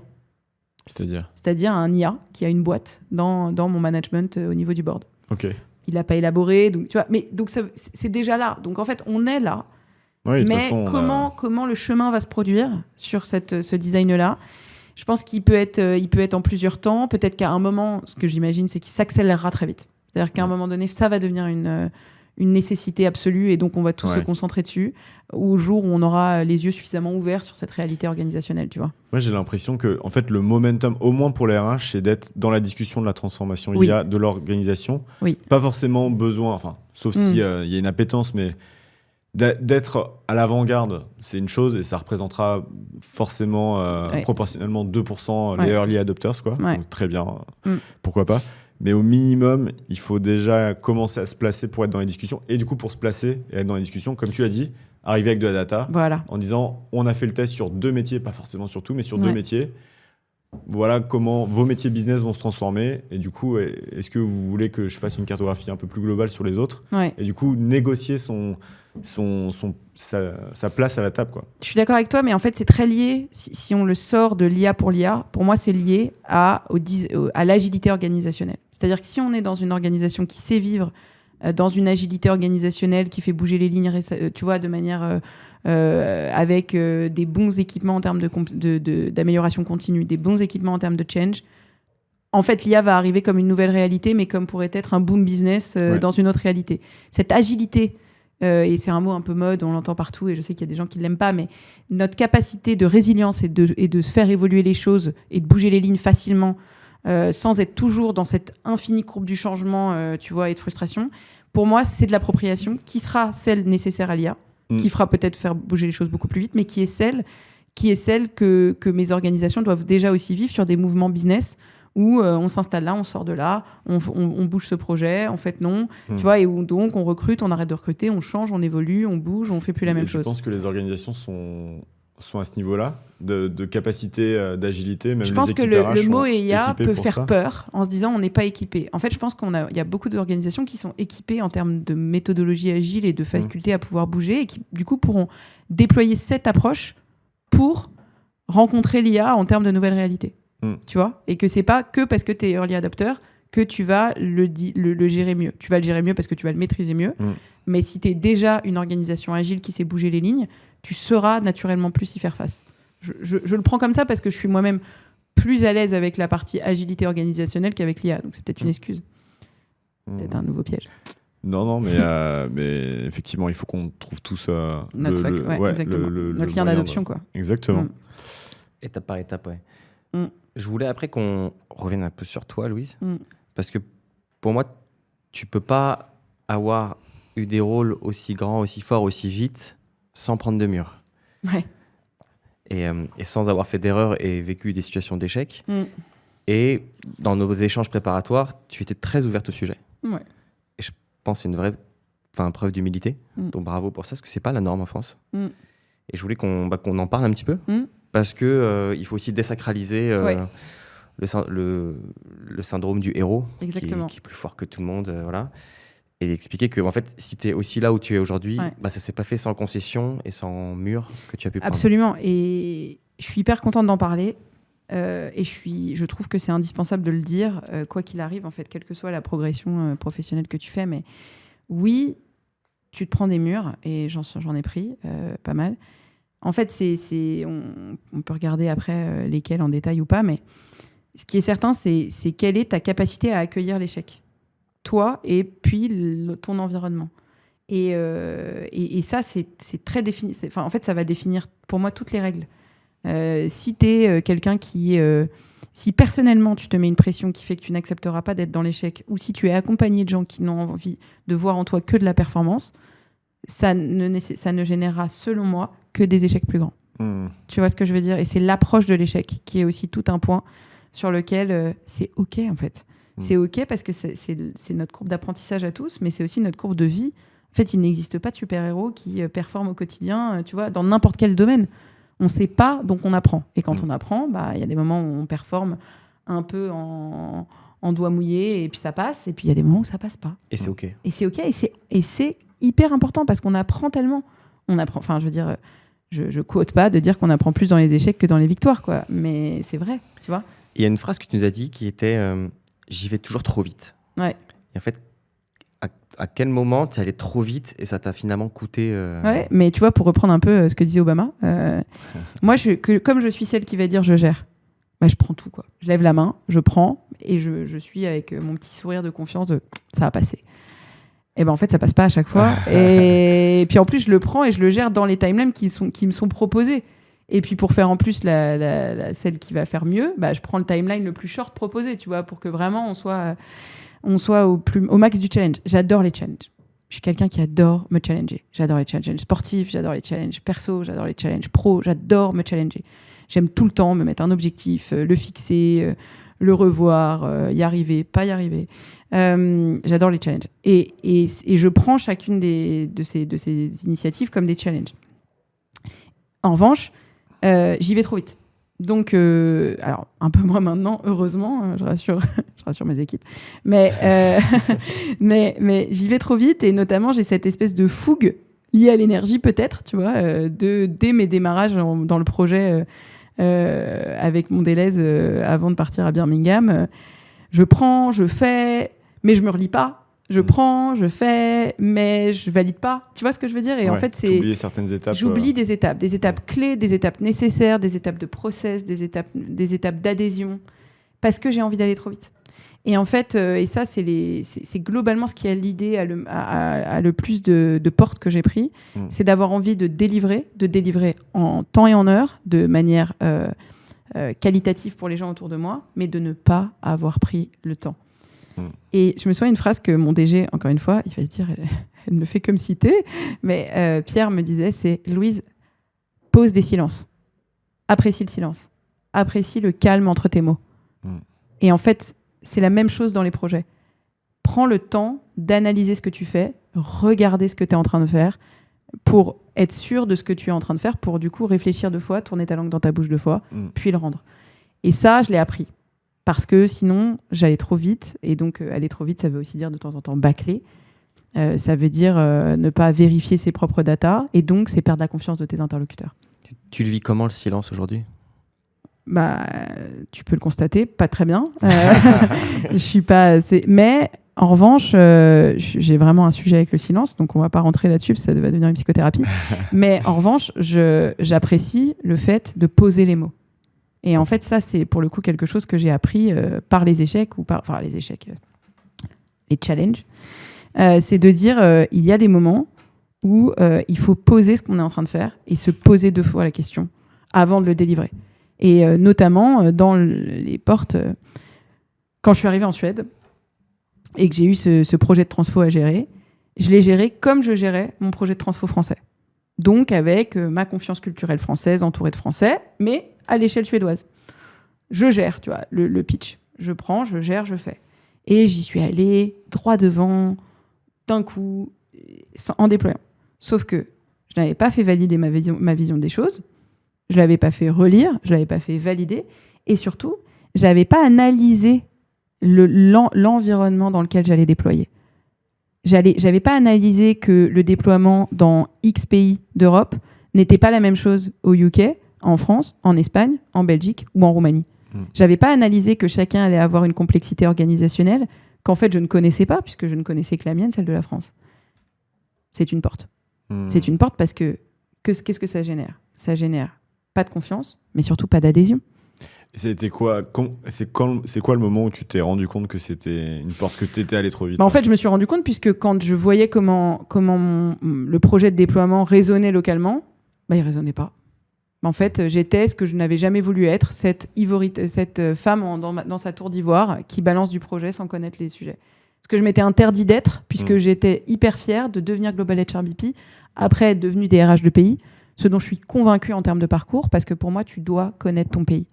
Et tu dois connaître tes paramètres avant d'aller travailler sur une échelle plus haute. Qu'est-ce que tu fais du coup différemment maintenant ? Maintenant, beaucoup de choses, à mon niveau et au niveau de mes équipes, c'est toujours... Je passerai beaucoup plus de temps à analyser l'environnement dans lequel je suis, en comprendre les paramètres, en comprendre les détails opérationnels, même si ça ennuie les interlocuteurs avec lesquels je travaille, de devoir me donner beaucoup d'infos. Tu vois, je vais beaucoup plus creuser, beaucoup plus comprendre avant d'aller sur justement le brainstorm et la création de cet orga, de cette transfo ou de ce déploiement. Et ensuite, je vais y aller de manière beaucoup plus par étapes, tu vois, pas beaucoup plus mesurée. Voilà, mesurée, je reviens à mon cockpit, mesurée aussi parce que j'y mets de la data, ce que je ne faisais pas avant. Avant, j'y allais au feeling. Alors, pas non plus à l'impro, mais au feeling. Ouais. Tu vois, c'est différent. J'y allais pas en faisant n'importe quoi, mais j'y allais en faisant confiance au ressenti. La réalité, c'est que à certaines échelles, le ressenti, il est chouette pour avoir des interactions de qualité avec les gens. Il est pas chouette pour dérouler un projet. Ouais, il est forcément biaisé. Il est biaisé. Définition. Il est biaisé parce qu'en fait, quand un pays me disait « Ah, Louise, tu sais, on s'entend hyper bien, toi et moi, mais en fait, non, je vais pas l'implémenter. » Non. Et puis, en fait, tu continues à discuter, tu raccroches, et puis tu dis « Ah ouais, en fait, il vient de me dire non. Bon, bah, je fais quoi avec ça ?» Tu vois ce que je veux dire ? Pourquoi ? Parce qu'on s'était basé sur du feeling. Alors que si j'étais face à cette capacité analytique que je dis aujourd'hui être nécessaire, sur ce cockpit, sur cette force de contrôle, j'aurais pu venir avec mes éléments, si j'avais aussi préparé mon terrain en analysant en amont, dire écoute, je connais de ce que j'ai compris de ton pays et de ce qu'on en a discuté en amont, voilà la situation, voilà ce que je te propose et voilà pourquoi c'est cohérent. Et pas juste this is it, tu vois, voilà. Ouais. Et ça, c'est un apprentissage pour moi énorme qui gagne, encore une fois, mais en crédibilité et en capacité à générer de l'impact et de l'adhésion. Nous, on se fixe une règle assez simple quand on fait des présentations, c'est il faut qu'il y ait de l'émotion pour embarquer, pour créer une émotion, et il faut qu'il y ait des chiffres. Mais oui. Toujours le duo, quoi. S'il n'y a que des chiffres, généralement, les gens disent « Ok, super ». Bah, ils disent ça connecte pas. Ah oui. Et le mix émotion-chiffre, il est souvent gagnant. Ah mais j'en suis convaincu. Et voire même émotion, chiffre, interaction. Avant, on pouvait, même dans nos formations qu'on organise, on se dit pas plus de 5 à 10 minutes où on parle. Si on fait plus de 5 à 10 minutes où c'est nous qui parlons, c'est qu'on va se planter. Et on l'a appris aussi, on se faisait coacher, on avait fait il y avait un coach qui nous regardait un peu faire des présentations et il nous disait mais les gars, mais vous nous envoyez dans des tunnels pas possibles. En fait, créer cette interaction. Ah ouais. Et ça, pour le coup, c'est un super truc. Je vais le prendre. Je pars avec. Parce que moi, je suis très forte en tunnel. Mais parce qu'aussi, quand tu réunis une équipe de 19 personnes, si tu veux, ou de 9 pays, c'est hyper difficile de laisser la place à tous. Et j'ai envie, mais eux écoutent. Enfin, tu vois, je veux dire, il y a un truc. Bon, voilà. Mais je le prends. Il y a des techniques pour forcer l'interaction. Oui. Tu vois, tu peux mettre un sondage, tu vas mettre même si pour des groupes qui sont beaucoup, effectivement, personne ne prend la parole, mais il y a des techniques pour vraiment forcer l'interaction. En fait, ils comprennent qu'ils sont obligés de réagir pour qu'on puisse avancer. Ouais, mais ça, je suis convaincue. Et donc, ça fait écho à ce qu'on se dit sur, en fait, je pense que cette interaction, elle est nécessaire à chaque étape d'une transformation, d'un déploiement, d'un pilotage, parce qu'en fait, il faut mieux comprendre les uns et les autres en amont. Ouais. Et on s'en parle sur des sujets en ce moment. Voilà, il faut comprendre le design de l'équipe dans laquelle tu es, il faut comprendre les gens avec lesquels tu travailles, il faut comprendre... Et en fait, tout ça, c'est du temps dépensé, de temps en temps vu comme étant du temps perdu, parce que pas dans les timelines annoncées dans la slide 4, mais en fait tellement bien investi, parce que le success factor, tu vois, l'effet show me the money de ta réorg ou de ton implémentation de projet, il est tellement différent, parce que les gens, du coup, ils ont adhéré.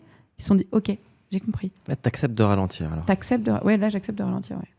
Pas évident comme ça, mais ouais. J'accepte de ralentir. Ok, d'autres apprentissages ? Bah écoute, principalement, après, ça s'est décliné dans plein de formes, si tu veux, cette acceptation de ralentir et de mieux analyser, préparer et faire les choses dans les bonnes étapes, en osant aussi challenger les timings, les rétro-plannings qui me sont donnés entre les mains et pas être que en buy-in, tu vois. Et après, je propose qu'on ouvre le chapitre sur les mondes irréconciliables qui m'intéresse beaucoup parce que, perso, je le vis aussi. Ouais. C'est un peu égoïste, mais pour avoir 3 enfants et être entrepreneur, j'ai aussi 2 mondes irréconciliables au quotidien. Donc, dis-moi tout, Louise, comment tu fais? Parce que j'ai pas de solution, mais c'est important pour moi d'en parler, en tout cas, parce qu'au même titre que je me suis toujours dit j'y vais, je me suis jamais dit que être maman allait être pour moi un ralentisseur ou un changement de prisme de vue pour ma carrière. Alors, il faut le dire, l'un des points, c'est évidemment l'entourage et l'environnement. Moi, je suis hyper aidée par un mari extraordinaire et des gens autour de moi qui sont incroyables et qui donc, quand tu fais des choix, tu dois préparer tes choix. Et donc, si tu prépares ta décision en disant « je prends ce challenge », quand j'ai pris ce job, je savais que ce job, il allait piloter des pays et que donc, entre 1 et 3 fois par mois, j'allais être en voyage. ce qui est le cas. Bon, bah ça, c'est une décision commune. Donc ça, d'abord, c'est ton propre niveau interne de décision. Comment est-ce que tu décides les choses dans ta sphère privée. Ensuite, il y a ce que tu veux toi-même te donner comme pensée limitante. Ça, j'en suis assez persuadée, de te dire je suis un mauvais professionnel si je ne suis pas là du matin, première connectée, à le soir, dernière connectée, et je suis une mauvaise mère si je ne suis pas à chaque sortie d'école ou à chaque week-end, enfin tu vois, en l'occurrence le week-end oui, mais à chaque sortie d'école et à chaque sortie scolaire ou à chaque événement qui l'en coûte. C'est à débat, et c'est pas. Mais en tout cas, je pense que un peu comme les règles d'appropriation que tu dois te définir avec ton équipe, c'est des règles que tu dois te définir à toi-même. C'est quoi ce que tu te donnes toi comme règle à toi-même? Ouais, c'est des curseurs. C'est des curseurs. C'est exactement des curseurs. Est-ce que c'est des règles que tu te alors j'ai pas d'enfant, donc là c'est un peu plus novice. Mais est-ce que c'est des règles que tu définis à toi-même? Est-ce que c'est des règles que tu définis en famille? Est-ce que c'est des règles... C'est tridimensionnel pour moi. Ouais. C'est des curseurs que tu définis d'abord à toi. Ok. Parce qu'en fait, tu es le plus difficile de tes juges. Donc, d'abord à toi-même. Évidemment, dans ta sphère privée, puisqu'en fait, ces curseurs peuvent que être pilotés si tu as les bons niveaux... je veux dire, pour ne pas laisser tes enfants seuls à la sortie de l'école à 16h30, tu vois. Maman, elle a dit qu'elle pouvait pas. Ah, excusez-moi, maman est en Espagne. Donc, voilà. Mais donc, évidemment, dans la sphère privée, c'est-à-dire d'avoir toujours la faculté de pouvoir être suffisamment prêt, et c'est évidemment facile à dire et pas si simple à mettre en place. Et dans la sphère pro, parce que je pense qu'il faut oser en parler. C'est-à-dire que pour moi... je suis arrivée sur ce poste en étant mère de 2 enfants. Je l'ai dit à l'intégralité des gens qui m'ont recrutée. Puis je l'ai dit à mon équipe. Je ne parle pas et je ne montre pas des photos de mes enfants tous les 2 jours. Néanmoins, ma réalité de mère est une réalité connue et partagée. Et donc, je veux dire, je peux faire l'extra miles, tu vois, de faire l'extra effort. Et c'est mon choix. Et c'est pas ce que j'attends de tout le monde. Mais j'organise mon temps comme je le souhaite. Ce qui signifie que s'il y a des temps off dans ma journée où, en fait, globalement, entre 18h30 et 20h30, je ne suis plus disponible, je ne serai plus disponible. Je ne vais pas répondre au téléphone, je ne prendrai pas mon ordinateur. En revanche, mon choix personnel, c'est de me dire que je traiterai ma charge de travail à d'autres moments. Ce n'est pas ce que je dis aux équipes de faire, puisque je ne suis pas, je ne suis pas celle qui doit dicter l'organisation de chacun. Mais c'est mon choix organisationnel qui me permet de couvrir ma charge de travail. Et cette force-là, je suis très heureuse d'être dans une organisation qui me permet de le faire. C'était déjà le cas chez Electrolux avec beaucoup de bienveillance. Et c'est vrai que cette sphère du pro-perso est très forte dans les environnements nordiques. Et donc, je l'ai beaucoup appris par mon expérience avec Electrolux. C'est aussi quelque chose de très respecté dans l'environnement dans lequel je suis aujourd'hui, chez Siemens Energy. Et c'est quelque chose que je mets vraiment... Je tente de œuvrer pour le mettre en place dans mes équipes. C'est-à-dire qu'ils sont tous au courant. Et attention, pour moi, la parentalité n'est pas le seul sujet, mais on en a parlé. Mais pour moi, la parentalité, les aidants, la santé mentale, le bien-être au travail. Je veux dire, moi, j'ai des gens dans mon équipe qui n'ont pas d'enfants et pas d'aidants, mais qui sont passionnés de sport. C'est leur équilibre. Eh bien, tant que tout coïncide, moi, je suis ravie qu'ils préparent un semi-marathon et que ça prenne potentiellement que pour une raison qui ne soit... Tu vois, je veux dire, c'est une composante. Ouais. Une composante sur laquelle, si on a un contrat de confiance ensemble et que les choses seront faites, pour moi, c'est comme la parentalité. C'est un contrat de confiance. Et un contrat de bienveillance. C'est-à-dire que, voilà. Après, c'est des mondes complexes à matcher au quotidien. C'est des consensus. C'est jamais simple. Mais c'est pour moi tellement important de me dire que c'est le temps que je capitalise, le temps qualitatif que je capitalise avec elle, il est plus fort que selon moi, le temps de répétition, tu vois, au quotidien, dans des moments où je suis pas forcément ni concentrée. Et 2, c'est important pour moi que, en tant que femme et mère, je puisse avoir le choix d'une carrière qui m'appartient, mais comme père et, tu vois, comme père et homme, enfin, je veux dire, ou comme aidant et homme ou femme, peu importe, mais et que je puisse être dans un environnement où moi, en tant que DRH et mon organisation, me laisse aller conquérir le monde et la prochaine étape, quelles que soient les composantes qui sont les miennes privées. En tout cas, moi, un problème que je rencontre, c'est quand je dois faire un arbitrage sur est-ce que là, je fais cette soirée RH parce que je vais rencontrer du monde, de nouvelles connaissances, des connexions à Paris, ou est-ce que je reste chez moi pour profiter des enfants ce soir? Ouais, c'est le quotidien, l'arbitrage. C'est difficile, hein. On a en théorie ce système que tu as dit, qu'on définit. En pratique, on prend pas toujours. En pratique, il est constamment chamboulé, parce qu'en fait, l'arbitrage est quotidien. Enfin, je veux dire, si tu voyages et si tu as un événement, ou si, enfin, je veux dire, tu es toujours dans une réalité où tu te dis, en fait, mon seul temps disponible, il doit être pour mes enfants. Et c'est normal. Enfin, je veux dire, potentiellement. Et c'est normal. Et en même temps, en fait, de pouvoir.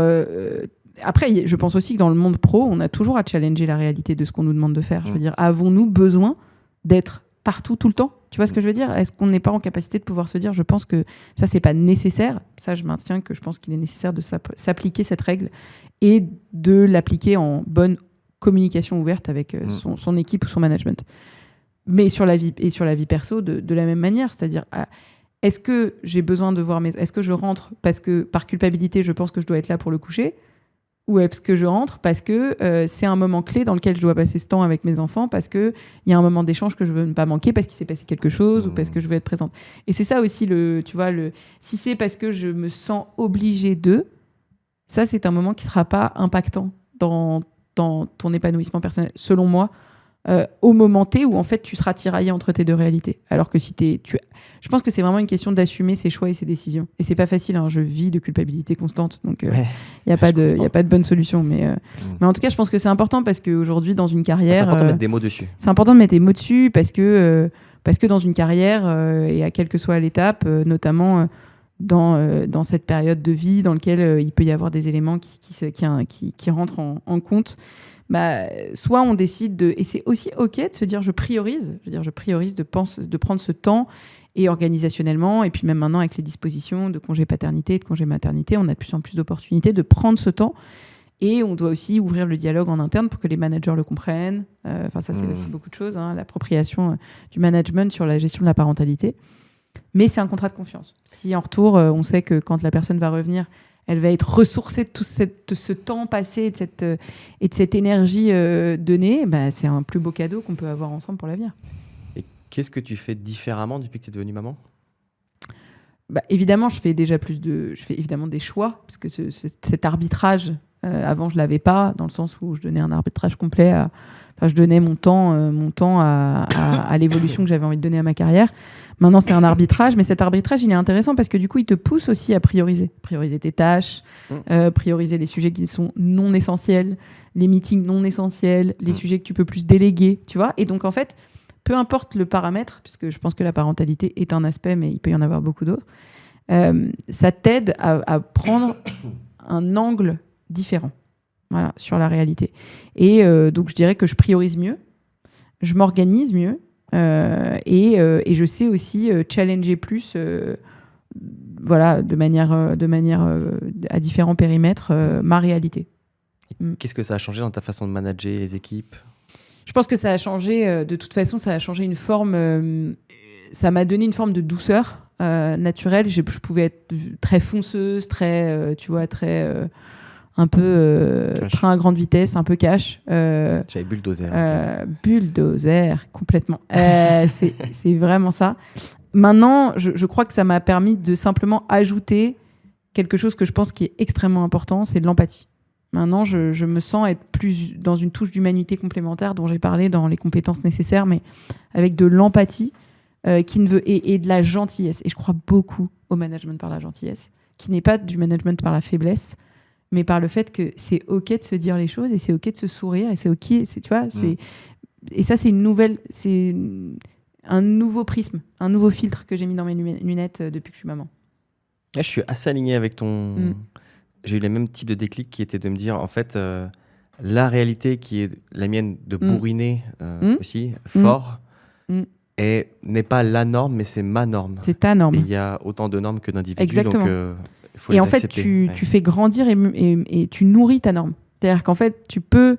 Je pense que je suis encore un bulldozer, soyons très clairs. Hein, mais je suis un bulldozer rose. Non, mais, non, mais je veux dire... T'as changé que l'accent, ça fait pouet, pouet. Non, mais j'y ajoute de la douceur, de la bienveillance, de l'écoute et de la gentillesse. Et j'utilise le terme gentil parce qu'on en entend parler de plus en plus de management par la gentillesse. Mais je pense que c'est hyper fort de se dire... on écoute les autres et puis ensuite on en fait et ça n'empêche pas qu'on en prend des décisions difficiles ou on met de la pression sur des timings, mais Voilà, c'est un nouveau prisme que tu ajoutes à ton regard, ouais. Que tu Ok. pourrais aussi avoir dans d'autres liens, pas que à la parentalité.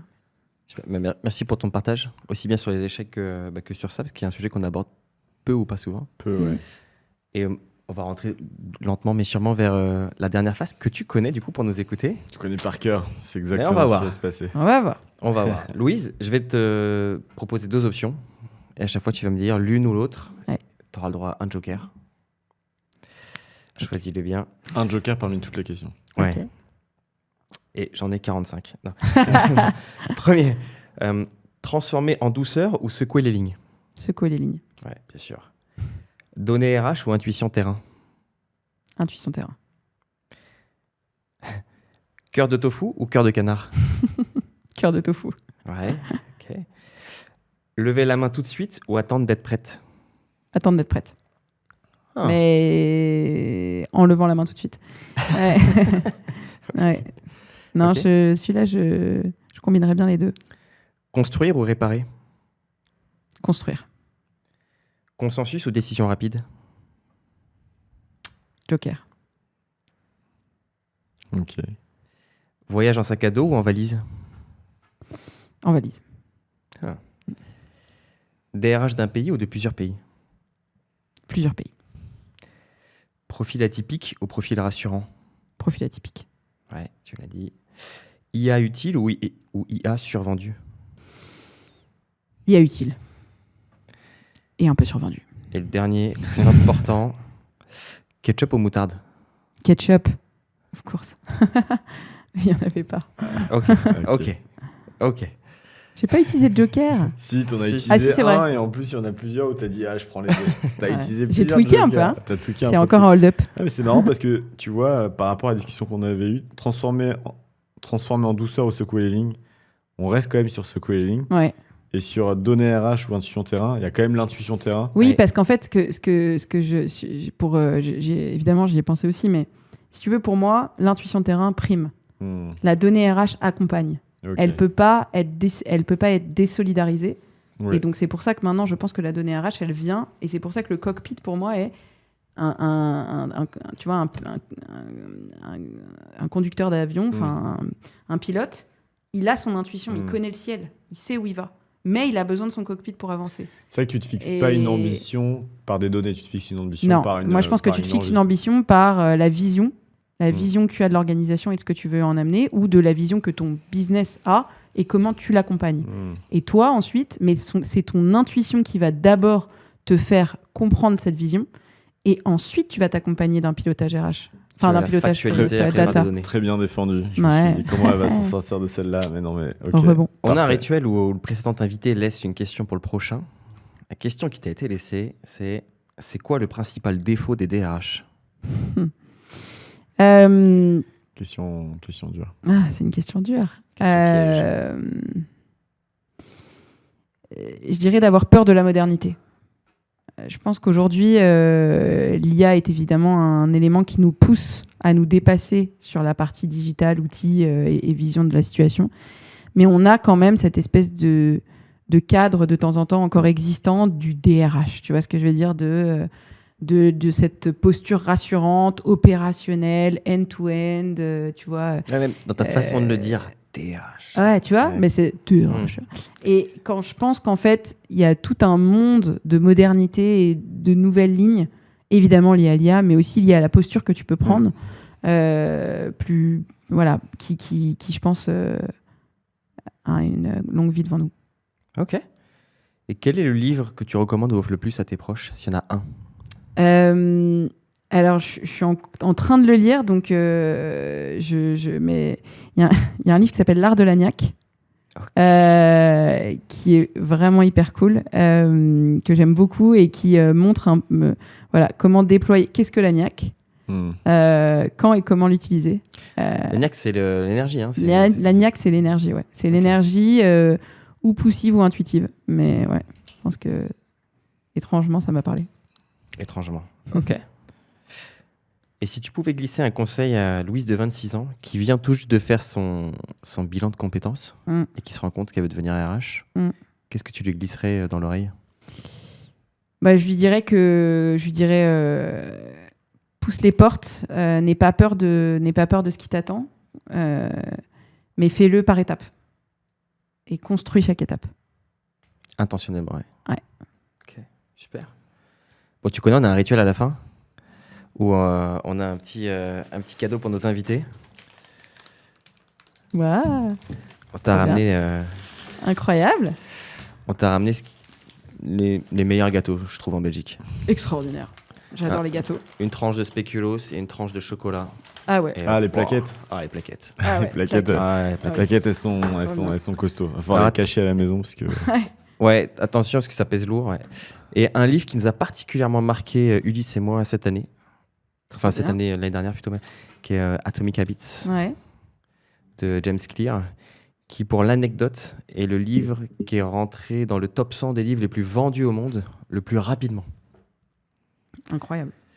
Qui, de par ce qu'on a perçu de toi, Louise, devrait te permettre... Donc déjà, tu as un bulldozer rose qui roule à 150 km/h. Mais là, tu vas pouvoir aller sur les autoroutes allemandes et rouler à 180, 200 Excellent. avec tout ça. Parfait. Alors, j'ai hâte de le lire. Il est utilisé parce que c'est l'ouvrage personnel de Monsieur Lecomte Très bien. à ma droite. Ok. Parce que celui qu'on a commandé en fait va arriver aujourd'hui. Et ben voilà. Mais on avait vraiment envie Trop de bien. te le proposer. Il est assez incroyable et peut-être que ça va te. Il y a deux types de personnalités. Il y a des personnalités où on se dit waouh, complètement game changer sur. J'arrive justement à m'organiser complètement différemment. Et ça peut être aussi un livre qui peut être intéressant pour quelqu'un de ton équipe qui peut-être arrive moins à avoir une routine, parfois est excellent, parfois est peut-être un peu plus. Consistance. Mais c'est marrant parce que tu vois, j'ai lu la première ligne et c'est vraiment à ça que ça m'a plutôt parlé. De me dire, on travaille beaucoup en ce moment sur la posture des équipes, comment je peux les aider à prendre le bon niveau de hauteur. Et tu vois, quand on se dit we'll teach you how to design habits that works for you rather than against you. Pour moi, c'est vraiment à ça que c'est mettre en place un système. Mettre en place un toi, qui est un système efficient pour toi. Et en fait, ça aussi, ça relie un peu tout ce qu'on s'est dit aujourd'hui. Donc, Ouais, c'est clair. Et franchement, il est vraiment incroyable. Je le recommande à fond. Trop bien, merci beaucoup. Merci beaucoup, Louise, en tout cas, pour ton riche partage aujourd'hui. Merci à vous, c'était un super moment. Ouais, c'était chouette. J'aurais eu envie de parler des Executive Escape. Juste pour... Est-ce qu'on a quoi ? On a 2 minutes ou pas ? Vas-y, bonus. Pour ceux Ouais, qui bonus, parce qu'on en parlait tout à l'heure. Et c'est aussi pour célébrer et honorer Jorik qui nous a rejoint sur l'académie de formation Thinkaigo qu'on lance. Donc on fait des formations auprès des HR de manière générale sur la gestion de projet, la gestion du changement, leading transformation, la data, l'IA, etc. Mais Jorik est venu avec un projet qui n'est pas du tout encore prêt, mais on aurait aimé avoir ton retour et on aimerait avoir vos retours aussi. C'est l'idée de faire des executive escape, donc de prendre des leaders, pourquoi pas des DRH, mais ça peut être aussi des leaders qui ne sont pas côté RH, vraiment du top management, et se prendre un temps au vert, pas pour parler forcément de leur sujet opérationnel, mais pour parler de eux, leur posture de leadership, du développement personnel si ça les intéresse, peut-être du sport, peut-être aussi avoir un moment un peu de rencontre entre pairs, de réseautage. C'est quoi ton... Maintenant que je te dis ça, on fait l'interview utilisateur en live. Qu'est-ce que ça t'évoque Écoute, je pense que c'est pertinent. Je pense que c'est un temps, on se l'est dit à plusieurs moments de l'échange, mais on s'octroie peu de temps pour réfléchir à notre posture, à notre propre développement et à comment est-ce qu'on pourrait être une meilleure version de nous-mêmes, en fait, mais aussi plus pertinente dans les environnements dans lesquels on est demain. Et on s'enrichit globalement que mieux que par les autres. Donc oui, on a toujours cette capacité de se former, mais apprendre de l'autre, c'est toujours... Enfin, moi, je le prends comme toujours plus fort. Donc, écoute, on va voir. J'avais envie d'en savoir plus. Ouais, on va essayer de le mettre en place et de le proposer. Donc, voilà, c'était petite... Et si ça vous intéresse, si vous avez des questions par rapport à ça, n'hésitez pas à nous contacter. Vous êtes de plus en plus à nous écouter. On est super heureux. Et justement, si cet épisode vous a plu, n'hésitez pas à le partager. Louise, tu l'as partagé à tout ton... C'est comme ça qu'on s'est connus. Tu partageais les épisodes à toutes tes équipes. Donc voilà, n'hésitez pas à le partager. Nous, notre but, c'est de permettre aux RH de prendre leur pleine dimension, quelle que soit la spécialité RH dans laquelle on est. Donc ça nous fait plaisir. Et surtout, vous êtes beaucoup à nous écouter de plus en plus. Vous êtes encore assez peu à vous abonner. Or, on voit que ceux qui sont abonnés ne perdent pas une miette de ce qu'on fait. C'est ton cas. C'est mon cas. C'est ton cas. Ok. Donc, abonnez-vous, quelle que soit la plateforme de podcast sur laquelle vous êtes. On vous attend. On va suivre les chiffres avec attention. Et on vous dit à bientôt. Salut. Au revoir. Merci.